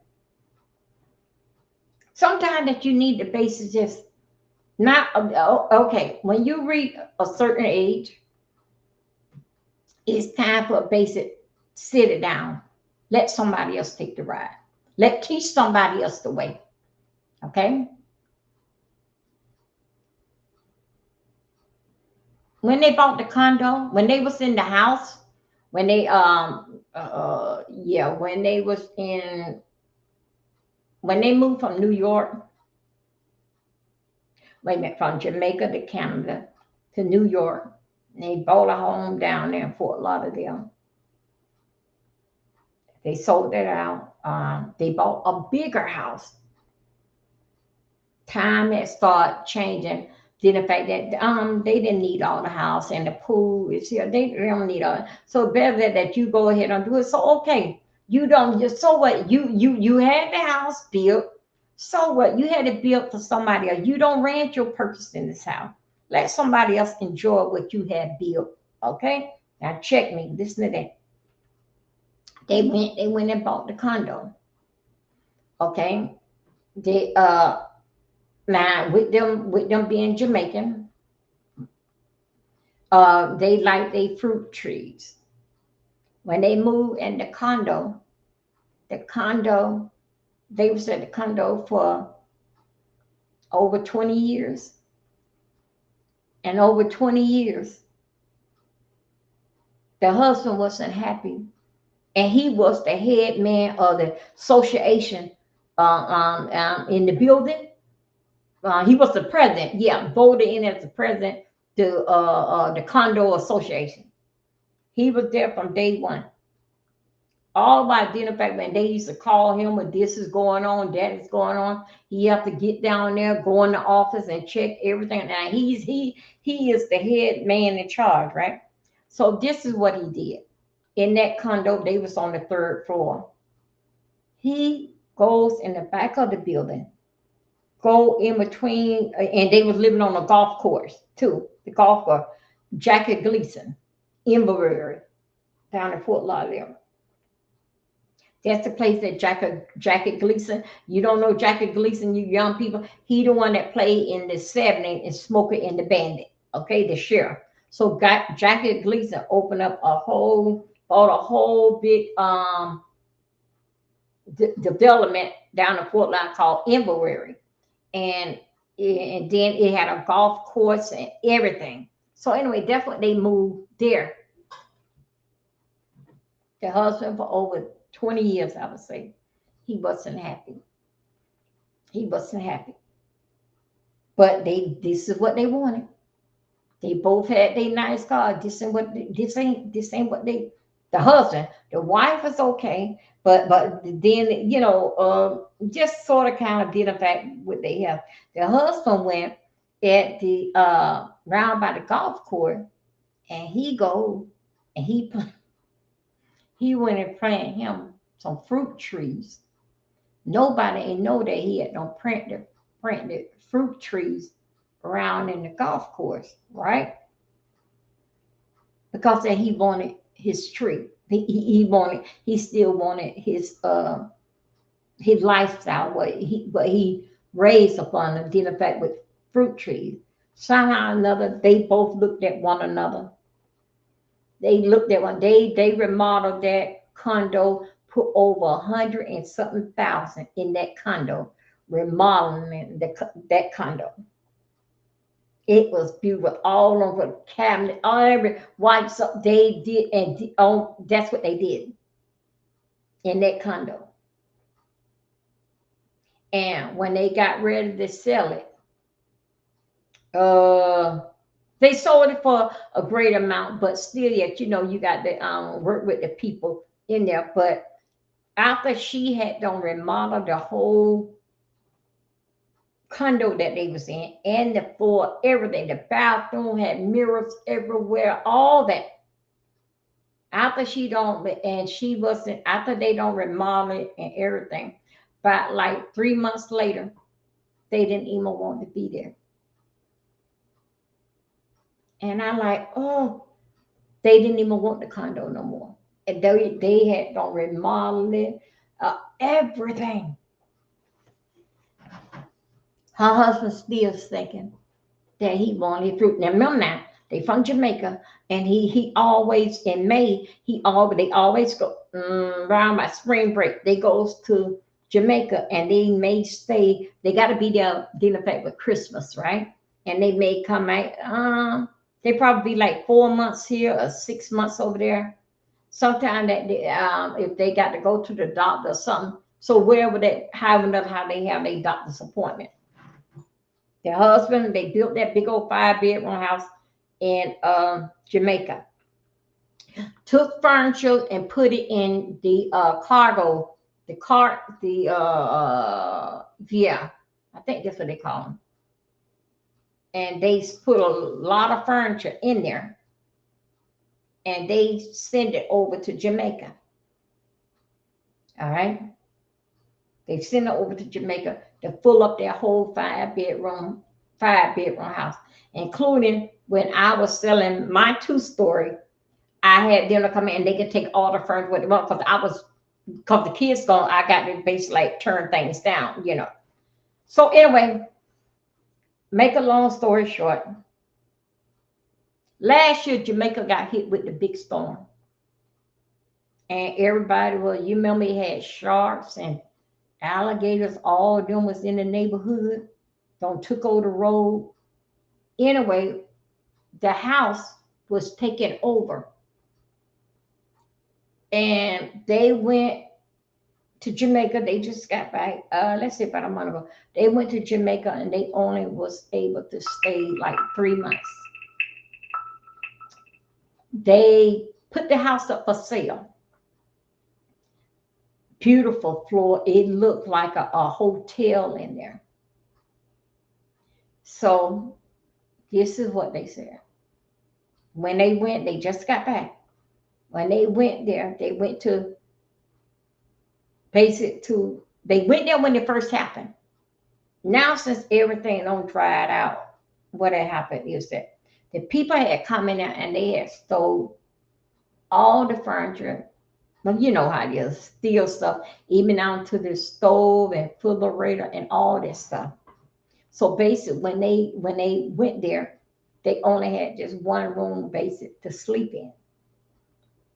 So anyway, they sold the house. They selling the house right now.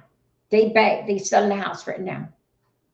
The moral of this here story is that in God's time, it doesn't matter what that you buy in life, in His timing. In His timing won't be. When I look at that, she had the place in New York. Look at all that. Bottom down to now they don't left the condo. They don't bought another house, and they bought the other house. It doesn't even matter. They bought the house because you know why? They couldn't have it at the condo. They couldn't have that. The thing is already landscaped, so you can't get caught. Of course they'll fine you, put you up, but they didn't even know that he had went all wrong, Jackie Gleason place. And then when he go out there on his golf cart, he go and get him some food or whatever that he doing, right? So anyway, they went and they moved in a house, moved back into a house. Now they left the condo because that their husband wasn't happy. They go and they buy a house for him to go ahead and he can let's see, he over 90 years. No, take it back. He over 80 years old. Let's say he about 81, 82, maybe 83 now. All right. And with him, he don't slow down, because he don't got old, he slowed down. And only thing that he wanted is to see wanted his fruit trees. So they went and bought the house, right? He they went and bought the house because that he didn't want the condo no more. He wanted his fruit trees back. The main thing that they supposed to go to Jamaica, and now both of them don't retire. They supposed to go to Jamaica and live out their days. All right. But the main thing that every year going to Jamaica is because dealing fact with his mango tree. Anyway, they moved in the house, and guess what happened? My sister-in-law, she ain't happy. She ain't happy. She not happy in the house, but he is happy. I went down there, yeah, but he is happy now. But because I'm so used to her having big things, big house and all that, and I look, and then she say, "Come, Dee, look at the room."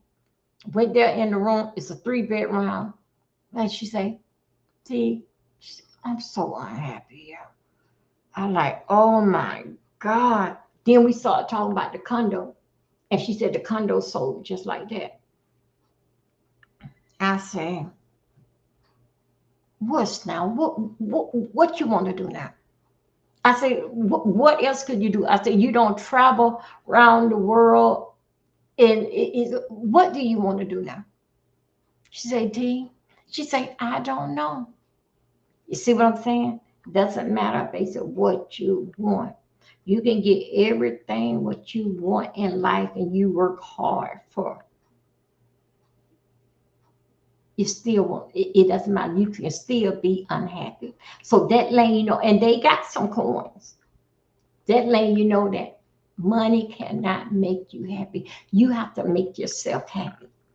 And how you can make yourself happy is that I love me and I'm going to be happy regardless of what. Do not in life make plans. And I'm going to tell you why. Because anything can happen and the plans have to change. Just do it. Just do it. Do not plan. And also, too, when you're going on vacation, you don't necessarily have to out, go out the city, out the state. You can go right there in your city, go right there on the beach, get into a hotel. Because guess what? You're not going to be thinking about home. Even though that you know in your mind, yeah, I'm still right here in Fort Lauderdale, but guess that you over here doing your time sharing right out here on the beach, or a weekend getaway right here on the beach. And see, and right there, that was an unplanned thing, but you enjoy yourself and got so much rest and enjoying yourself, even to be in a hotel and people room service, people basically waiting on for you. Somebody comes in and clean your hotel room. Go wherever that, what do they have, whatever that they doing, eating at the buffet or sitting down having that right there in your own city. The city over, only thing do instead of going, study you out with, just go east. And that is what you call it. And we know in Florida, east side ain't nothing but the beach. Just for to sit right there in the hotel, just to look at, just to hear the water wave.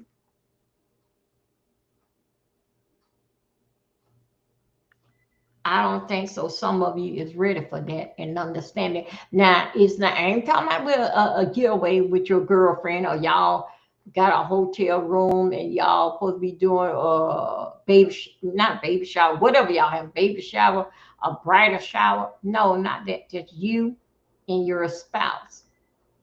Don't make no plan. You make plans when you are doing something with another couple. And if your kids are grown, now you don't make plans with them. You don't make, because you know what? If you make plans, then in fact with your children, they gotta be a part of the idea and the decision that you make. That you make when it's just you and your husband, you make all the as we as women, we make all the decision. And the only thing the husband get up there and say, yes, okay, okay, yes, dear. But when you plan with your family, you got to relate over with it. Or you plan with another couple, you got to relate over to. Even if you plan with your make plan with your friend girl, you got to relate all the plans and changes. Both of y'all have to, and then sometimes, even though it be an easy thing, you and her think alike, and still yet, if you was going with your husband, you don't have to tell him all the plan. He'll see when you get there. But when you go on with somebody else, they got to know all the plans, even a surprise. They got to know all that. Besides that, they schedule dinner time, what night we're gonna do this, that. That besides that. Because guess what they're gonna say? What color are you wearing that night? Well, okay, I'm looking at I'm gonna wear some jeans and I'm gonna wear this and I'm gonna wear that. You see, you got to communicate, but with your husband, you don't have to communicate. He gonna wear exactly what you put out. Only thing different is that you gonna be doing both of your suitcase. The most that you gonna have to say for him is that honey, I pick you up these new slippers or something. Because that when you're going away with your spouse, you do surprise them with a gift. It don't lose, you don't lose it don't go away. You do still surprise them, even though with a gift. I picked up these slippers for you, honey. It's nice, yeah. And then he'll be so glad, and he'll do the same thing with you, because even though you says to him, uh, Thursday. Now you already made the plan. Don't you didn't say nothing to him. Oh, honey, you wants to go? Let's go and check into the hotel over there. We got some time. Let's go in there. And then y'all go and check in on Thursday. And then y'all leave out Monday morning, Sunday, right there in your own city. You surprised what your own city have to offer you and what basically is going on. You don't necessarily have to go to Orlando. It's all right there in your city. And closer that you get on the beach side, much cooler it's gonna be at night. So dinner fight with you and your dinner fight with you and your spouse. Yes, even she says to you, honey, honey, come, let's go and get us, let's go to the spa. hmm Honey, we're gonna have spa day Saturday. I already made us appointment. And you know what he gonna say? Yes, dear. Okay. But that ain't the day that my tennis match come on. And then she will say yes. Yes, that is the day. But you'll be back in time to watch the tennis match or the football game. It's just those little bitty things. You don't have to go out of town. You don't have to say save money to the fact with the vacation. Cause you know what they call? Remember now, people that work they 8 hours, 9 hours, and then they add on a grand total of 12 hours for that. They add on for their gas and a little overtime and this that. But it's not. You don't have no extra money. Remember now.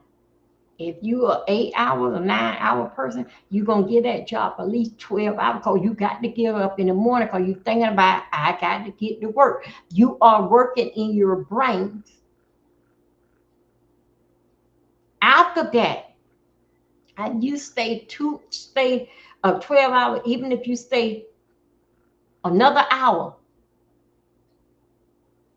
make it a 15-hour day, just another hour or two. That's the part that you working to get ahead. Okay.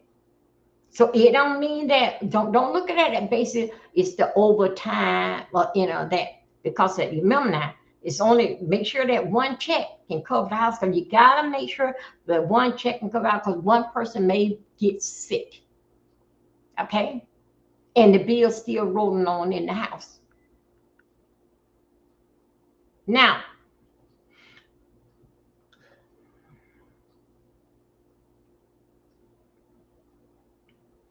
that's why that it takes two. Make sure y'all hear me out, ladies and gentlemen. Welcome to story time. Make sure that you are aware of it takes it's no such thing as one person can do it all this stuff. It takes two. Sometimes it takes three to run this your household, but you depend on each other. Remember now, one check pays all the bill. The other check is the check for us to get ahead. You don't count that money there because he don't even bring that home. That goes straight into it goes straight in there. Goes straight into the saving or however how you have your account set up. And her check is still right here, but the bills still keep going on. Because one thing about it that dealing back with us as women, we all the time trying to looking at our bills and for trying to find out which way how we can cut corners here and there. After we had done did it and did it what I do, then when we go and let the spouse know, hey, you know what, we were paying this here, but now they got this going on, this, that, another. And he's saying, well, okay then. But there's no such thing if you got extra. Now you don't have extra. Even the part that you're working to get ahead, that's not extra. That's money that you use to get ahead. Now remember now, if you got a 8 hour, 9 hour job and you giving that job 12 hours or 13, including what you're thinking, don't forget now in that 12 hour, 13, say something happened to the car. Don't worry about it. You already don't work for it. Don't think about that money over there. What in our saving the future. No, you already work for it right there. You remember when you got up 12 hours and 12 hours? Well, you don't work for the car money right here. If anything happened to one of the cars, you already don't work for it. So you don't even have to go over there to go into that account to go and do this seal right here to fix the car. You don't.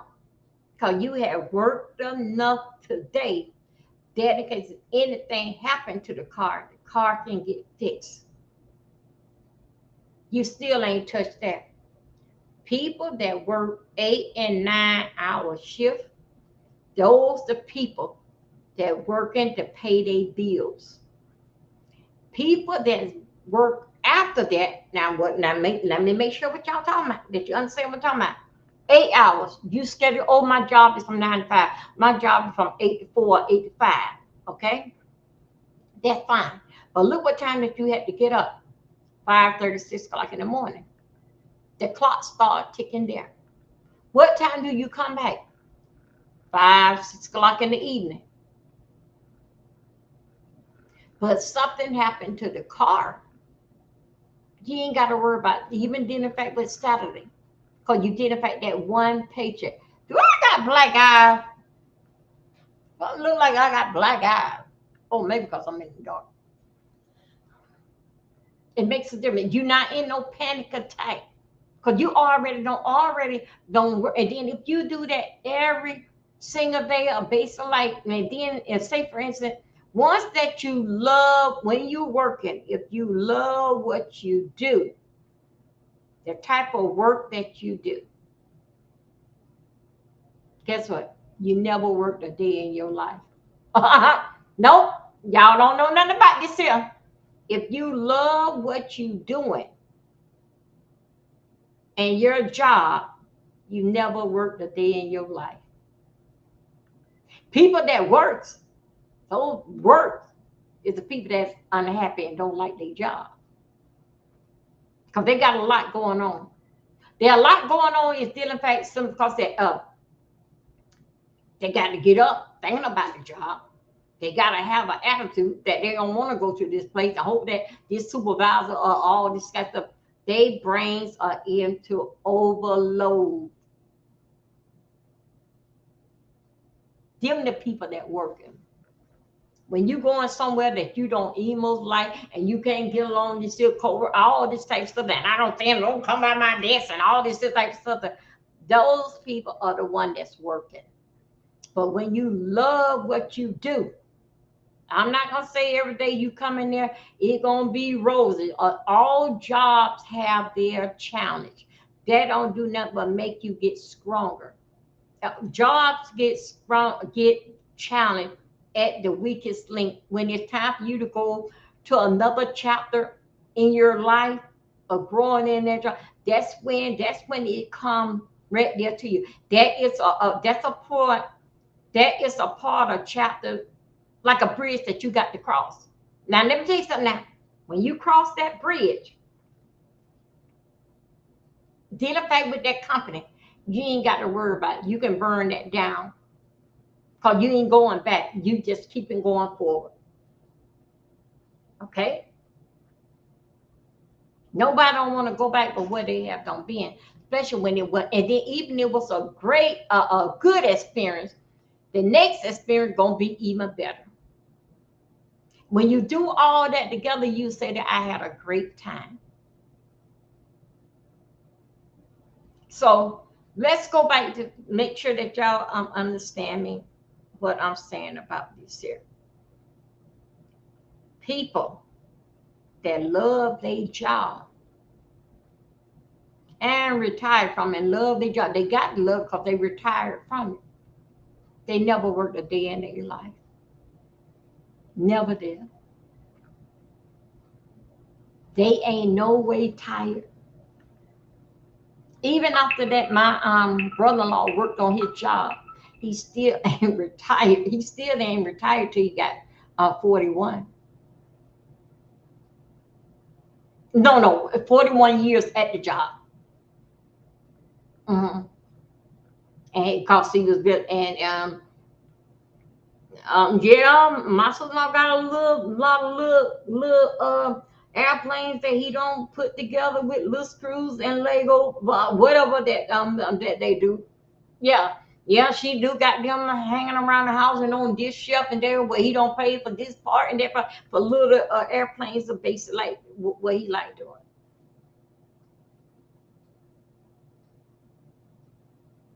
Then can get back up after he don't work Saturday, then get back up Sunday and go to church.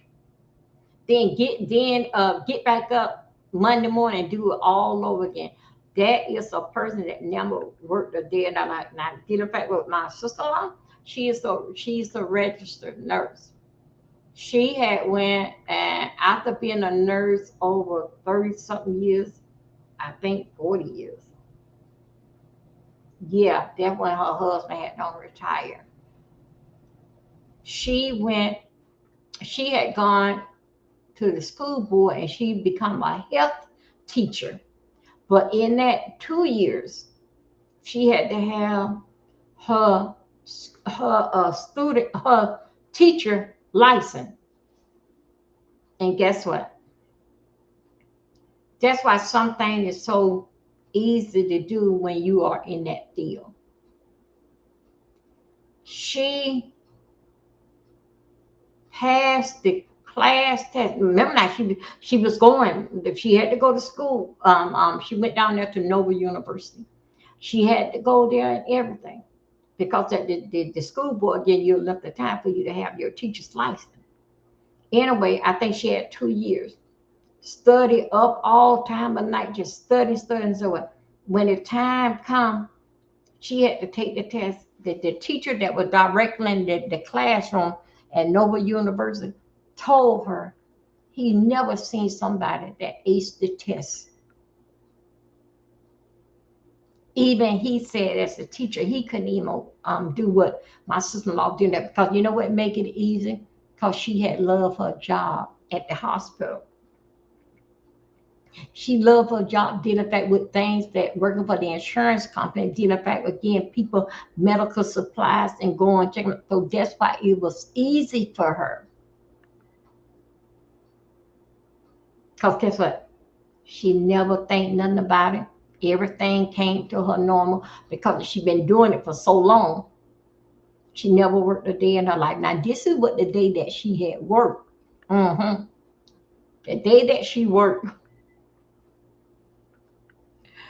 when she got into the school system, she was at Piper High School down there in University in Fort Lauderdale. She was down there at Sunrise. She was down at Piper High School. She said that with the children, she was dealing back with 11th graders. Um, she'll walk by their desk and she'll whistle something like, you know, hey, don't let the boys see everything, you know, basically like doing. And then some of them she stayed in the school system about 10 years. And then she didn't want no more. It wasn't even she wasn't even at the age basically to retire. But guess what? She wanted to spend time with her husband. She wanted to spend time with her husband.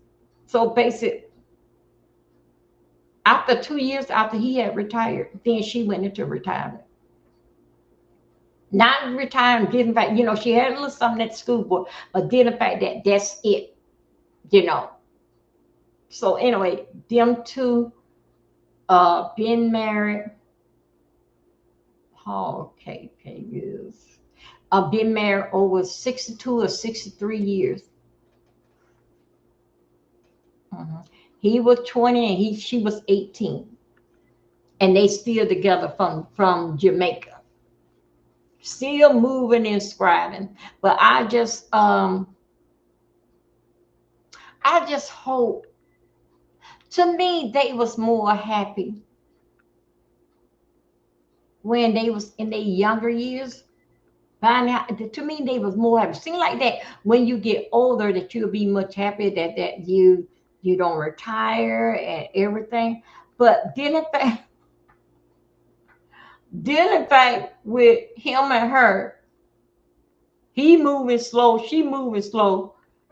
Dealing back with them two. One not happy with the condo. Let's sell it. I hate this house. D, look at it, D. This house. Oh my God. I can't turn around in the room. She said, I'm so happy, but this is what he wanted. So even though the condo is what I wanted, and he gave it to me, she said that look at him. She said that I don't know how much life that she got him. So this is what he wanted. This is his mango trees, his fruit trees. He said that she said, I just gave in and said that when he said that he wants to move, he don't want to live in the condo no more. She said, okay.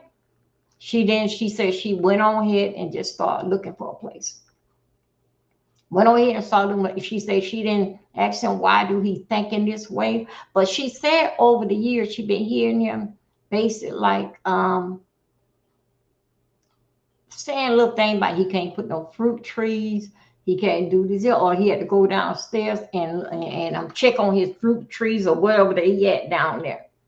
But anyway, she talked about it, dealing fact with I don't like this house. I just want D is so small. Look, I can't turn around. I have to use one minute. And then the got all this stuff. But she know that I'm going down there soon. I go sooner than later. I'm supposed to be going down there because she know that I like books. She know, and she got usually when she get through reading a book or she sees a book that I like, when she going to Barnes and Noble or something, where she going, she always would say, I know Dee would love this here book. I know Dee would love it. And she always basically sitting back up. That's how that we did like with a little book club. It was like three of us, me, my niece, that's her daughter, and I. So now my daughter, she's basically into it. So she basically going back and forth with her aunt because she down there in Fort Lauderdale. She going back and forth with little books and stuff, and they can read them. I mean, y'all, it's a wonderful thing. But as okay, now since I talked to everybody, okay, now I want to go and do some tarot card reading. Anybody that's known, did the fact that you want me to do the tarot card reading with you, now it's the time to say so. Okay, it's the time to say so now. Well, Love Blake probably going to school, or she's somewhere going to bed. She's somewhere hanging out there in them streets. Sooner or later, in about 2 hours, um, no, for by in an hour or so, um, it'd be time for Chlorine to get up because I think that she got to be at the bus lot at 6. Okay. So anyway, I'm ready at this time. Even down for your new people that's over there on Kicks. Thank you, Rumble, for coming in. Thank you, Trish and Kicks. And right now it's time. If you want me to do the tarot card reading about you, what's going on with you, now is the time, and I'd be more than happy to read it. But other than that, I'm about wrapping things up. I can spend a little bit. I can spend more time with you guys because the reading, the tarot card reading, it takes us in a different type of mind flow, being a different type of mind of the fact that what we had talked about tonight. Y'all remember, this is story time. I tell y'all all types of stories, life experience, my opinion, what I wouldn't do, what y'all should do, what we thinking about doing. That's basically what that I do at this time of the night. I've been slipping for basically like a month, y'all. Not coming to give y'all the best that I can give y'all because I identify with personal things that basically that's overpowering. Let me tell you something. Identify with your personal life. If you're not involved, dealing fact with personal things, everything happened to people. Everybody happened. But if you're not in touch, if you're not in touch with yourself, your inner man, if you're not in touch with that, you will always have time for this here YouTube and the bull crap that goes around. You always got time. God said, whatever happened, I got time for the bullshit.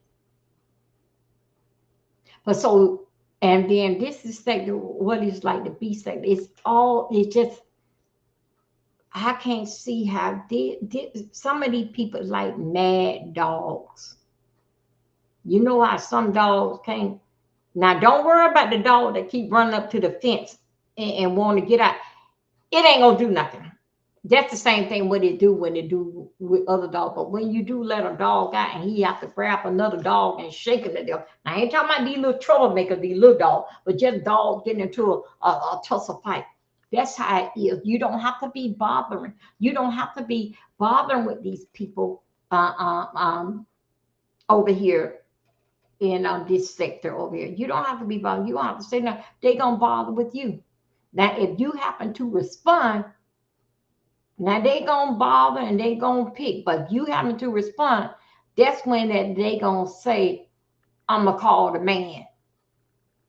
Well, I thought, now you come picking, now come on now, y'all go at me somebody. You come picking at me, now I give you a response. Now you want to go and run to the man. Is you a badass or not? I don't think so that you as bad as you thought you are, that you pick at somebody, then you run inside the gate.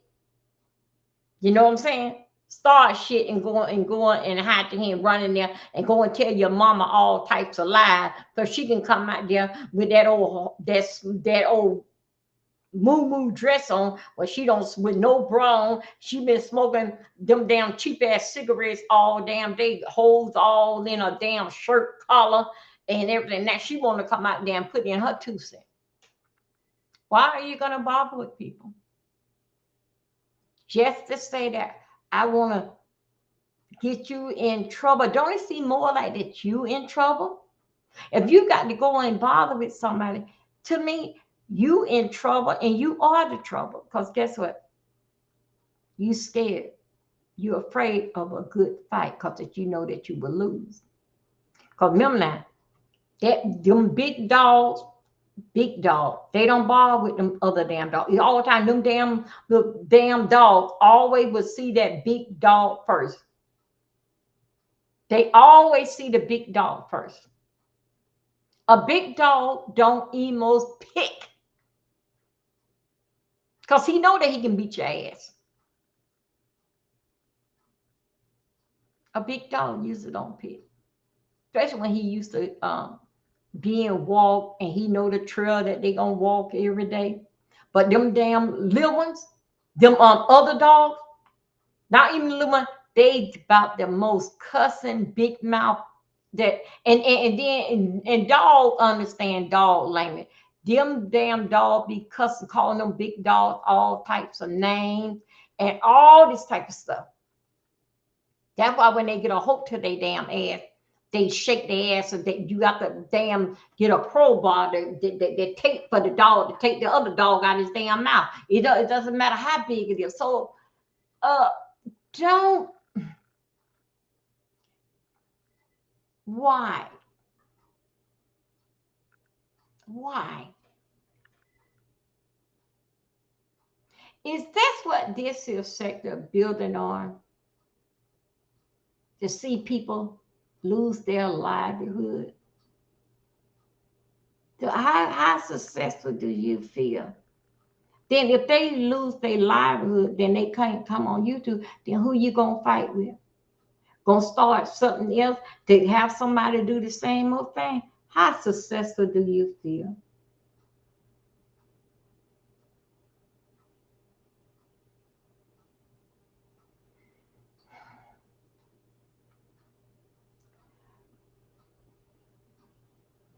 Make sure whatever battle that you start with a person, make sure it's a battle that you know you're going to win and you ain't got to call in no help. You ain't got to call in no help or either threaten somebody. I would do this if you do this. Remember that if you got to do that threat, then damn, you must know that that person really is a dangerous person. That person really will get, but still, yeah, but you start picking and nagging and start to picking and picking. So when the person answers, what you got to do? That's just like a little child. Y'all remember when a little child come and somebody come to the house and they wrap up around mama dress like somebody gonna get them, and you know how little kids, but not these little kids here today. Here, these little kids are cuss you out, no problem. Yo, soon as they start talking, the first word they learn is shut up. And I always taught my kids, you don't say that. They ever got popped in their mouth. That's a bad word. You don't say that. So why? Why do you want, when people comes on this their internet, don't you know they this is a part of a escape in the everyday thing in their life? But when things is going on, shut up, computer. When things are going on in they if things is going on in their everyday life, and if they can't find out no outing that's not going to cost them anything, even if they go to the like where they go and play spades, they go, sometimes people gamble there, but where you can go that you can basically stay home and basically just enjoy the show without getting picked. I mean, bad enough that life is tough that it is. But when you can come and get on your personal internet and you have to be threatened because you want to go and play with the cool kids, because that what would wish that you are coming outside. Now you got to get bullied and everybody. Life itself is full of nothing but bullies. But when you pay your own internet bill and that somebody, they are worried about you. They are worried. They are concerned about you. Because they wouldn't call you out. So other word, in order to call a person out, you had to be thinking about me. So what do you want? I'm just saying in general. Then what you want? Don't bother people that's not bothering you. Now, and let me tell you something. If they are bothering you, you still don't bother with a person that is bothering you.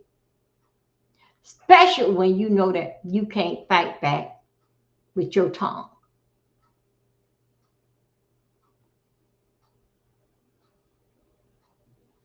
Don't do that. Don't go and try to make life hard for somebody else. Remember now, you're supposed to have the perfect life, remember?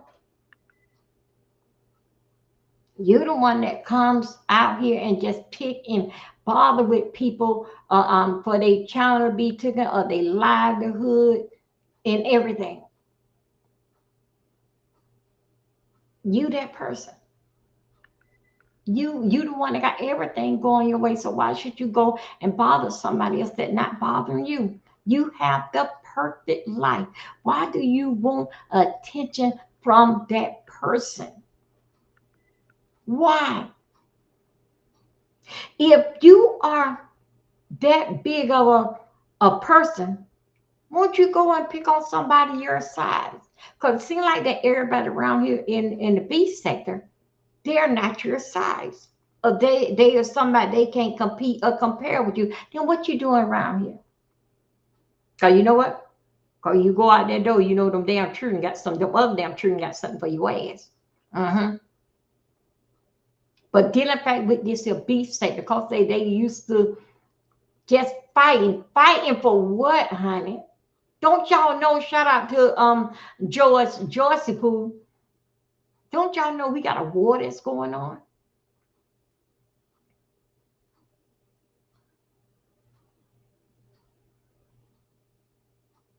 Don't you know that our children is coming back home and body bag?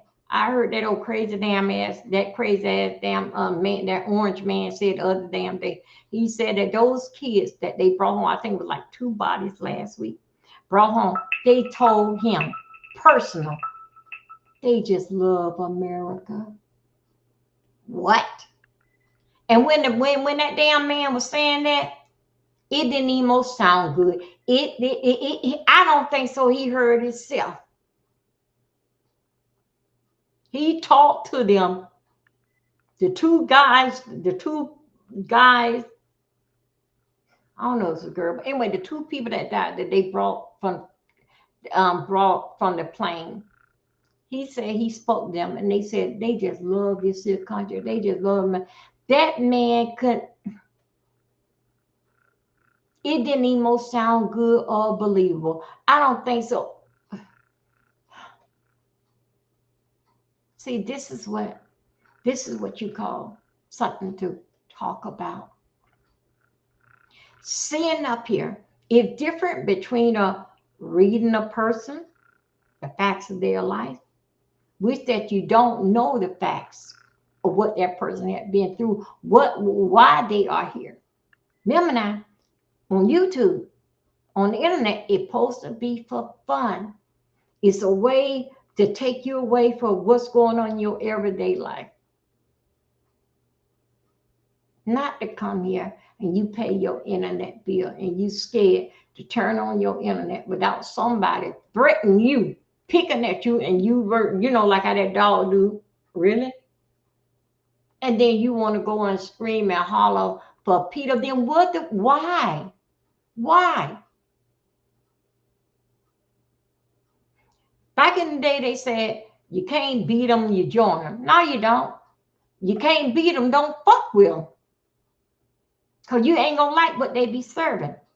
And each time you always try to do something. Why? Why?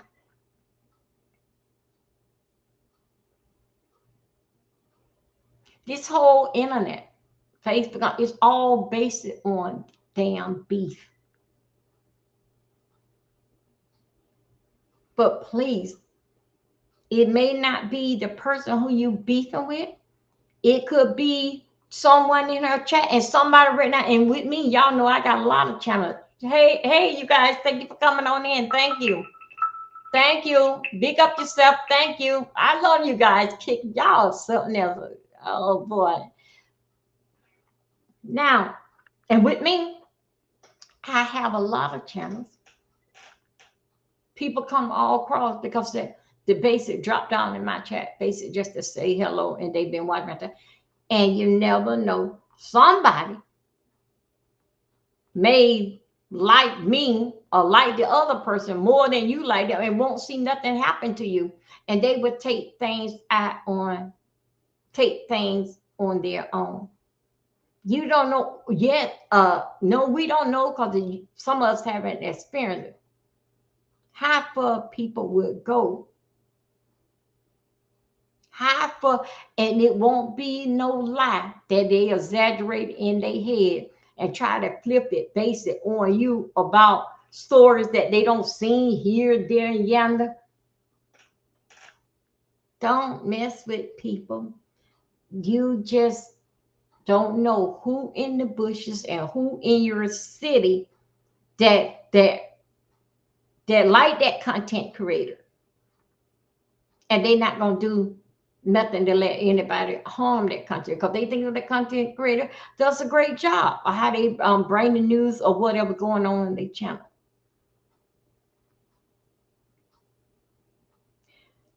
Jealous people, hate people, they are known by being destroyer people. That's just the three things that they carry with them anytime in their everyday life. I'm not gonna say whenever they get on the internet because this probably be they look out on the internet. But because of what you give and receive in your everyday life, people that's on the internet, life is not like that. Some people just have a normal life as grandmother, grandfather, and just a little out and get to come out here. What you deal in your everyday life, it ain't got nothing to do with a stranger that don't know you. Because it will be a stranger, remember that don't know you that will mess you up. You don't know where these people are in this world. You don't know how far they gonna go. Well, whatever how far they gonna go, just hope that you or who's ever that you going at, that you live to talk about, oh, I felt like somebody was following me or something like that. Don't bother with people. These people here, it getting bad. It's getting bad. Let me tell you something. Come on, y'all. I'm going to wrap this up. I'm going to tell you something right now. Look at Hilton, Perez Hilton. He went here before he even got started. He was messing with people. I mean that he is something else. If it don't get you now, it'll get you later. And guess what? By it getting you will mess yourself up. Look what he did. Look how he don't did so much dealing with into these celebrity life and other people life. Just for you to know that I'm in a neighborhood and this is what I would do, and this is how I would sprawl your name. This is basically what do. And life itself will have you to mess your own self up. Look what he did last night, cutting off his Peter. I mean, cutting up his naked, just cutting up himself. But right now, you see that by you bothering with others. You on top of the world. He had money. He was this and that. But look how you had to do that. Look at all the people that you had to come in their life and disrupt. And they had to sue you. You had to go to court. They had to, even had to pull you off in TikTok, all because that you was just that bad. Now look at it. You stand right there in the mirror, naked, and start cutting up your own Peter, and blood. They said it was Carrie over there. That's how he was carrying on. Life will have you to mess up you. Bothering with other people, they don't have to call on your job. Again, you ask that person in the mirror, hey boo, hey submarine boo, I'm here listening. And we go, okay, land now, that's what it's supposed to be. But you saw, you were live, and I had some. Oh yeah, you saw. Thank you. I had came over to your place, submarine, but it kept on buffering. Then I said, man, don't tell me they trying to flag a channel. What's going on? She just over here just basic talking.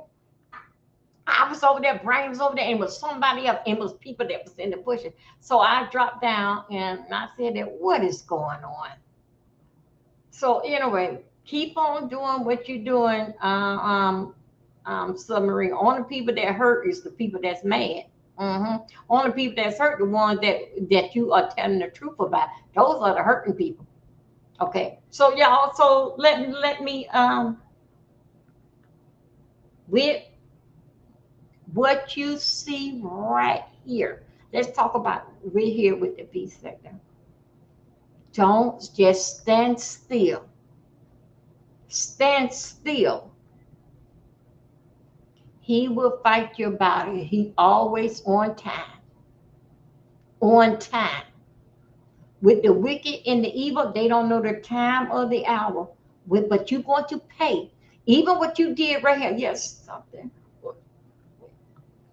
Okay, thank you. Yes, I did. Yeah, I'm subscribed. I'll be going over there. Stop bother with people. If you hear in the B sector, and if you haven't run through here like Omar Williams saying hello and goodbye, and he kept on going, and you still here with the stuff, this is the only growth that you have in your life. That's all that you can see. You can't even see your hand in front of you. Oh, that's the thing. Oh. You can't even see your hand in front of you, and that's the close enough to your face is your hand that you can put up in your face. Because of the evil and wickedness, won't even let you see your hand. If you typing on it right here on your tablet, you can't see your hand. You see your fingers moving. I don't think y'all. You see your fingers moving. This is your hand right here. Now it can't be typing right here and you looking at it right here. Evil and wicked, they cannot see their hand. It don't work like that. They are 2 inches and dealing back with their mind. The mind is, I'm going to get you. I'm going to get you. Why? Why? Who you going to fight with when that person is gone? Who?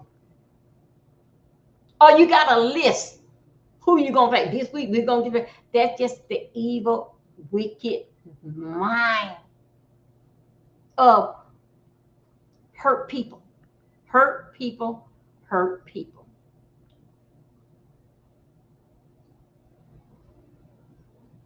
And their job is to make you feel this here hurt. And what they fail to understand is that a lot of us sitting right here getting that check on the first and the third, and some of them don't have the education even to get a job to fill out an application. You have the rights to do that. Don't it look like you already won? Huh? But guess what? You may have won, but you ain't win nothing. Because you still right here a part of just destroying. Why would you want to destroy? Would you like for somebody to come in and just rip things up under you? Would you like somebody to come and pull the rug up under your feet and you want to know how did I get here? But the same way that Paris Hilton up there in Miami, in the damn hospital, cutting his weeder and stand up and just go on. Oh my God. Life will have you mess your own damn self up. Keep bothering with damn people. Okay? But it ain't no deed what you do, either in the beast, even this is real life. It no deed that, let's say not in the beast, just in life, it no deed goes upon it. If it was good or either bad, you gonna know. And when it's time for that monkey to get on your back, he don't know how to get off. And a lot of people call it karma. Call it whoever that you want to call it. Be careful. It depends on how much. Remember now, it depends on how much hurt that you did to that person. You're gonna get 10 times more or worse. But you gonna know it. But the first thing gonna come to your mind is what you have did to this person right here. That's the first thing. It will be your knowledge, and it will sit right there in your hand. Now you can see your hand. Why you got here. Even as dealing back with a little boy and on to your age right now. Little boy, little girl on to your age right now. When you know it's time, you're going to sit right here in your hand.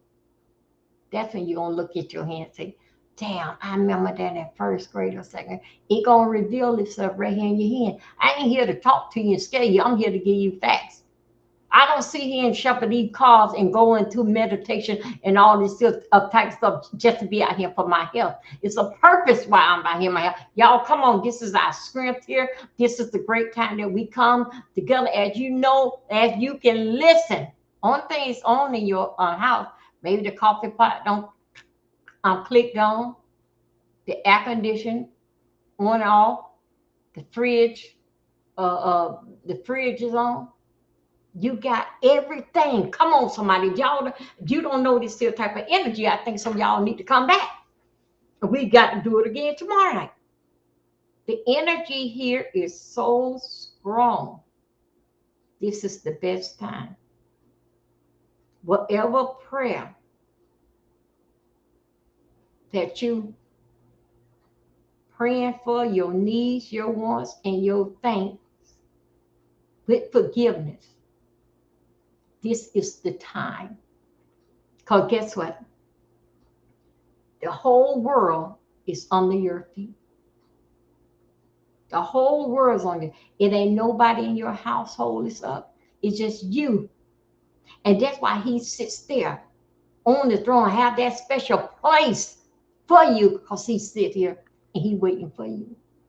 He only just hear you. When the world waking up around you, it's a lot of stuff going on. They saying wishes, praying this and still doing evil stuff still doing evil. That their mouth is saying this here, but their mind got there. I'm gonna still get you, but still yet.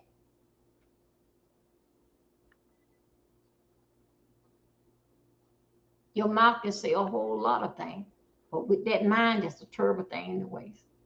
You speaking with blessing or good day and this and all while in your mind, you know that you up to can't wait till you get back in that world. Can't wait till you get wherever that you got to go for you can keep up with the nonsense. Now you can't have it both damn ways. You want him to bless you and forgive you this way, but I'm gonna keep up with all the bullshit on this way over here. Because you gave me a blessing, you forgive me, but I'm giving you so you give me strength to put a happiness on my face. The devil can bring happiness. All your happiness ain't come from God. Some of your happiness is a setup. Because you with a setup and you happy. Because when you are mad, that's when you do your most sinning, when you're mad. But when you're happy, that's even dangerous. Because with that happy look, you thinking, how's I'm going to get you? How's I'm going to get you? But when you're mad, That's when the most sin and action comes to. When you happy, make sure you understand me. When you happy, you thinking how I'm gonna get your ass. I'm gonna get you this, that, and other. But the dangerous thing about it is putting it into action. Remember now, you may get by, but your ass ain't getting away. Yes, it doesn't matter. I always told you this here. I had to go over some words that I had told you guys. And me and my sister had this here conversation. Me and her get on the phone. Maybe when I get off of here, me and her, if she ain't sleeping, she probably hearing my live now. And me and her was talking about the Bible and things that what we believe and things that basically come and did effect with the Bible. As you know, the Bible, not only the Bible that is a teaching tool, but the Bible is made you did effect to see things the way that they are. You don't have to go to Revelation, you don't have to go to the Genesis. It's good to know about them, but it's right here. You living right here, what it says in the Bible, this is what you live in. So why are you gonna read according to what you live in? Okay? Because when something happened, first thing y'all say that the Bible said this here. Well, okay, then if the Bible said, then why are you living it like that? Now let me tell you this here. Me and my sister, we was talking. And we was talking about when Christ come back, who he coming back for first. And I always teach the scooters. Welcome everybody. You are here. You are a scooter. Please subscribe to my channel. If you have not, please do so now. And my membership, y'all, a lot of things is off on my channel. That's something what Google did to turn off the commercial turn thing because it's a problem that's going on. They're trying to get this stuff together. So they had to turn off a lot of the membership. They turn off a whole lot of stuff just for the base to let me go live. Okay. Hey, Joyce Boo, come through.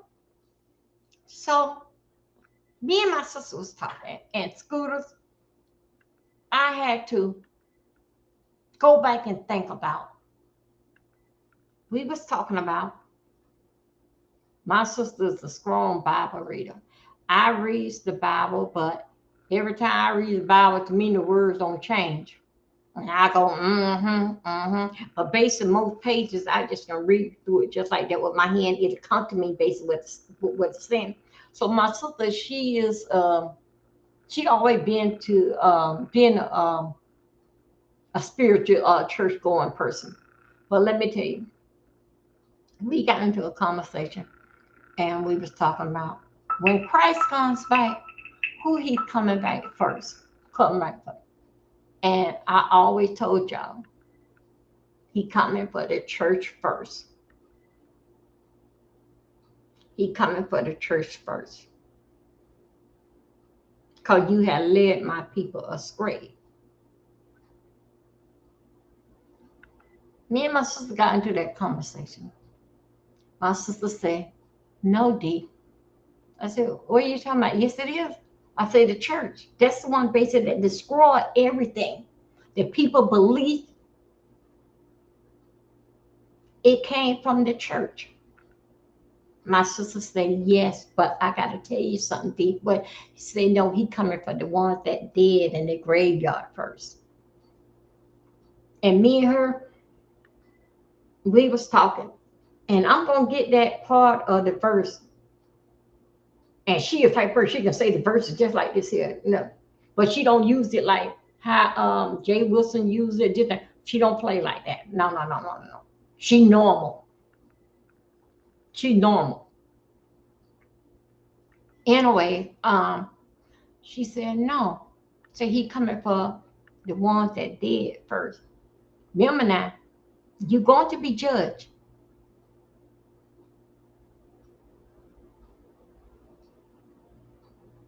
Not only dealing from the land, not only dealing back with Jesus, but also to all the Father. Yes, he gonna judge you. Remember now, it's the how do we say? I forgot it's the Father, the Son, and the Holy Spirit. And when you pray, a lot of time that when people pray, it's an order how you pray. Mm-hmm. Mm-hmm. When you go, oh God, this, that, another, but what happened to what happened to the Son and the Holy Spirit? That's why a lot of time your prayers don't get answered the way that we want, because that you didn't acknowledge. You didn't acknowledge who He is, the Father, Son, the Holy Spirit. It's an order to it. You must acknowledge them before you get to the Father.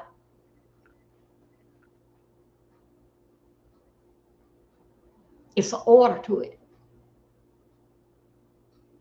Believe me, when you put it all in order, you will see how things go for you. But you gotta say, in order to recognize who He is, the Father, the Son, the Holy Spirit. The Holy Spirit is here. The Holy Spirit is here.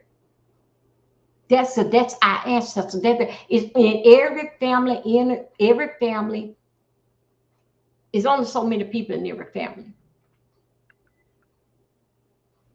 There are only so many people that carry that last name.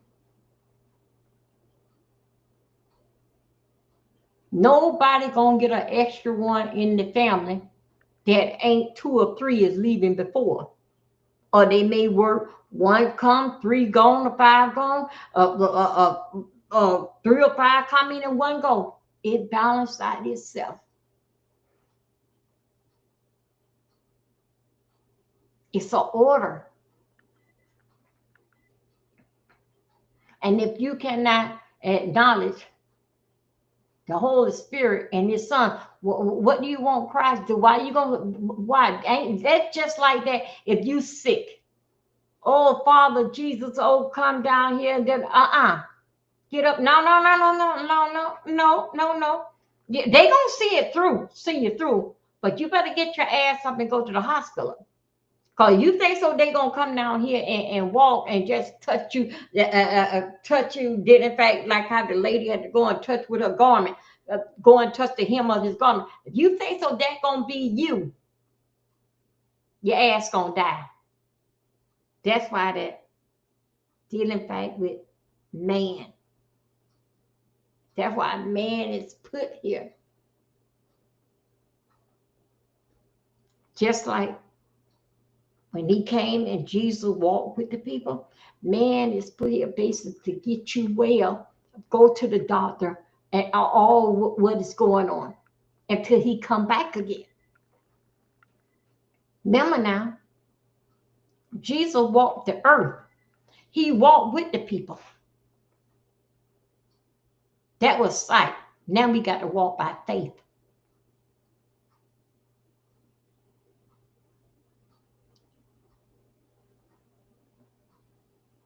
It's an order to everything. You can't jump over one thing and miss this here. You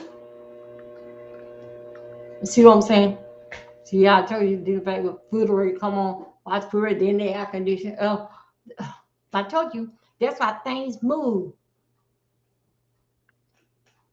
By time, whatever that you're going through, by time the sun come up, you're gonna somehow way gonna be able to work it out.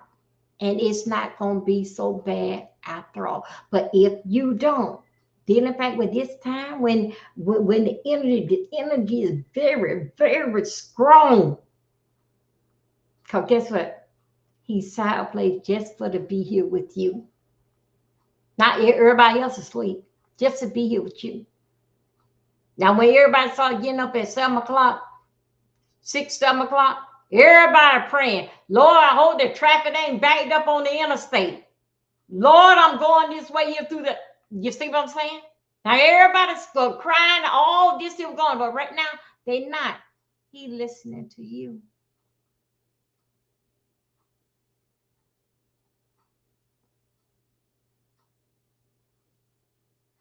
And this is the best time. This is the best time. Yes, you pray in your car, Father Jesus, however how you want to say it. I pray for safe travel, even down to your children going to school, safe travel in this. However, another how that you want to get there, but remember that it's an order to it.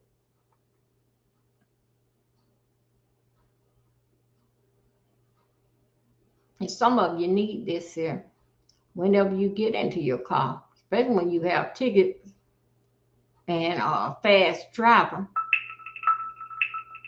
especially us ladies. And I'm going to tell you one thing about us ladies, and then I'm going to let y'all go. In your car, do y'all know that women, I said this to my friend yesterday or the day before yesterday, do y'all know women, ladies have more tickets than men? Mhm. Most tickets are written throughout the day. Most of them is given to women. Because you know why? We always in a hurry and we have a heavy feet. We have a heavy feet. Even though we may see the truck drive on the side of the road, but still, yeah, after he tallied up everything, and after they do their report for the month, 6 months, 3 months, and the quarter, and for year, women that got the most tickets. Because you know why? We are heavy feet. We always in a hurry. Men are most relaxed driver. Now, these children, yeah, they'll do the donut when they think nobody not on the road, and they all get out there and they do the donut and they do all that in the street. Yes, that's what they do as teens. But when the overall, the whole thing, women still get the most. Now you see how that they will wait 12 o'clock or 1 o'clock in the morning and they do the drag wait, because they used to do them down there in Miami. Then they giving them, putting them in jail for doing it. So let me tell you. And they do basically the drag race. Now they know how to stop. Get down there and they basically know how to stop. But ladies, we don't stop. That's every day with us. We in a hurry. That's every day. That's every day. But then the fact with those children, they can stop quick and change their speed, change their driving right when they get through with this here race. But not us as women. We still get that same old way that we going with that heavy feet. That's why that we got more tickets than men. Women, ladies, we get more tickets than men because we don't change our speed. We always in a hurry. Even with the kids that got the music loud. A boy can drive a car and he can spot a police all type of way. A woman, she gonna turn the radio up loud and she going on like the world's on, but and it's not. So anyway, in closing, you guys, I thank you guys for your time and your patience. I'm dealing with some personal issue, but it will be all right in due time. Um, anyway, you guys, I'll see y'all later. But I'm gonna find that scripture. And I'm gonna and let her base go, because I always, as I understand, he coming for the church because you led my people astray. My sister say no, is he coming for the graveyard? Then he going for the church. But I'm gonna see. He coming for the church because the grave ones that's in the grave, yes, it's judgment they found, but it's the church that basically is taking the people astray. Yeah.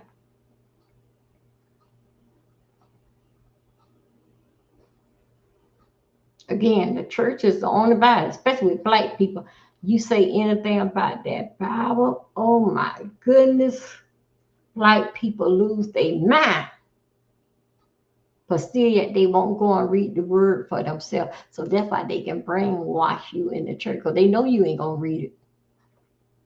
Because they only gonna tell you they understanding of it. But in your time, you go and read it, you would get your understanding of it, and both of you communicate and understand it different. That's why it's best to read it for yourself.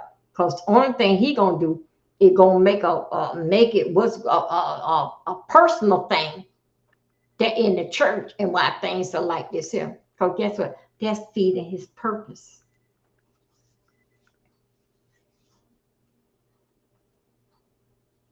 Their job is to get you look and see things my way. That's what all that the preachers are just to get you to see things my way. And then you and like that they want you to believe that they got a better communication with God than you will ever have.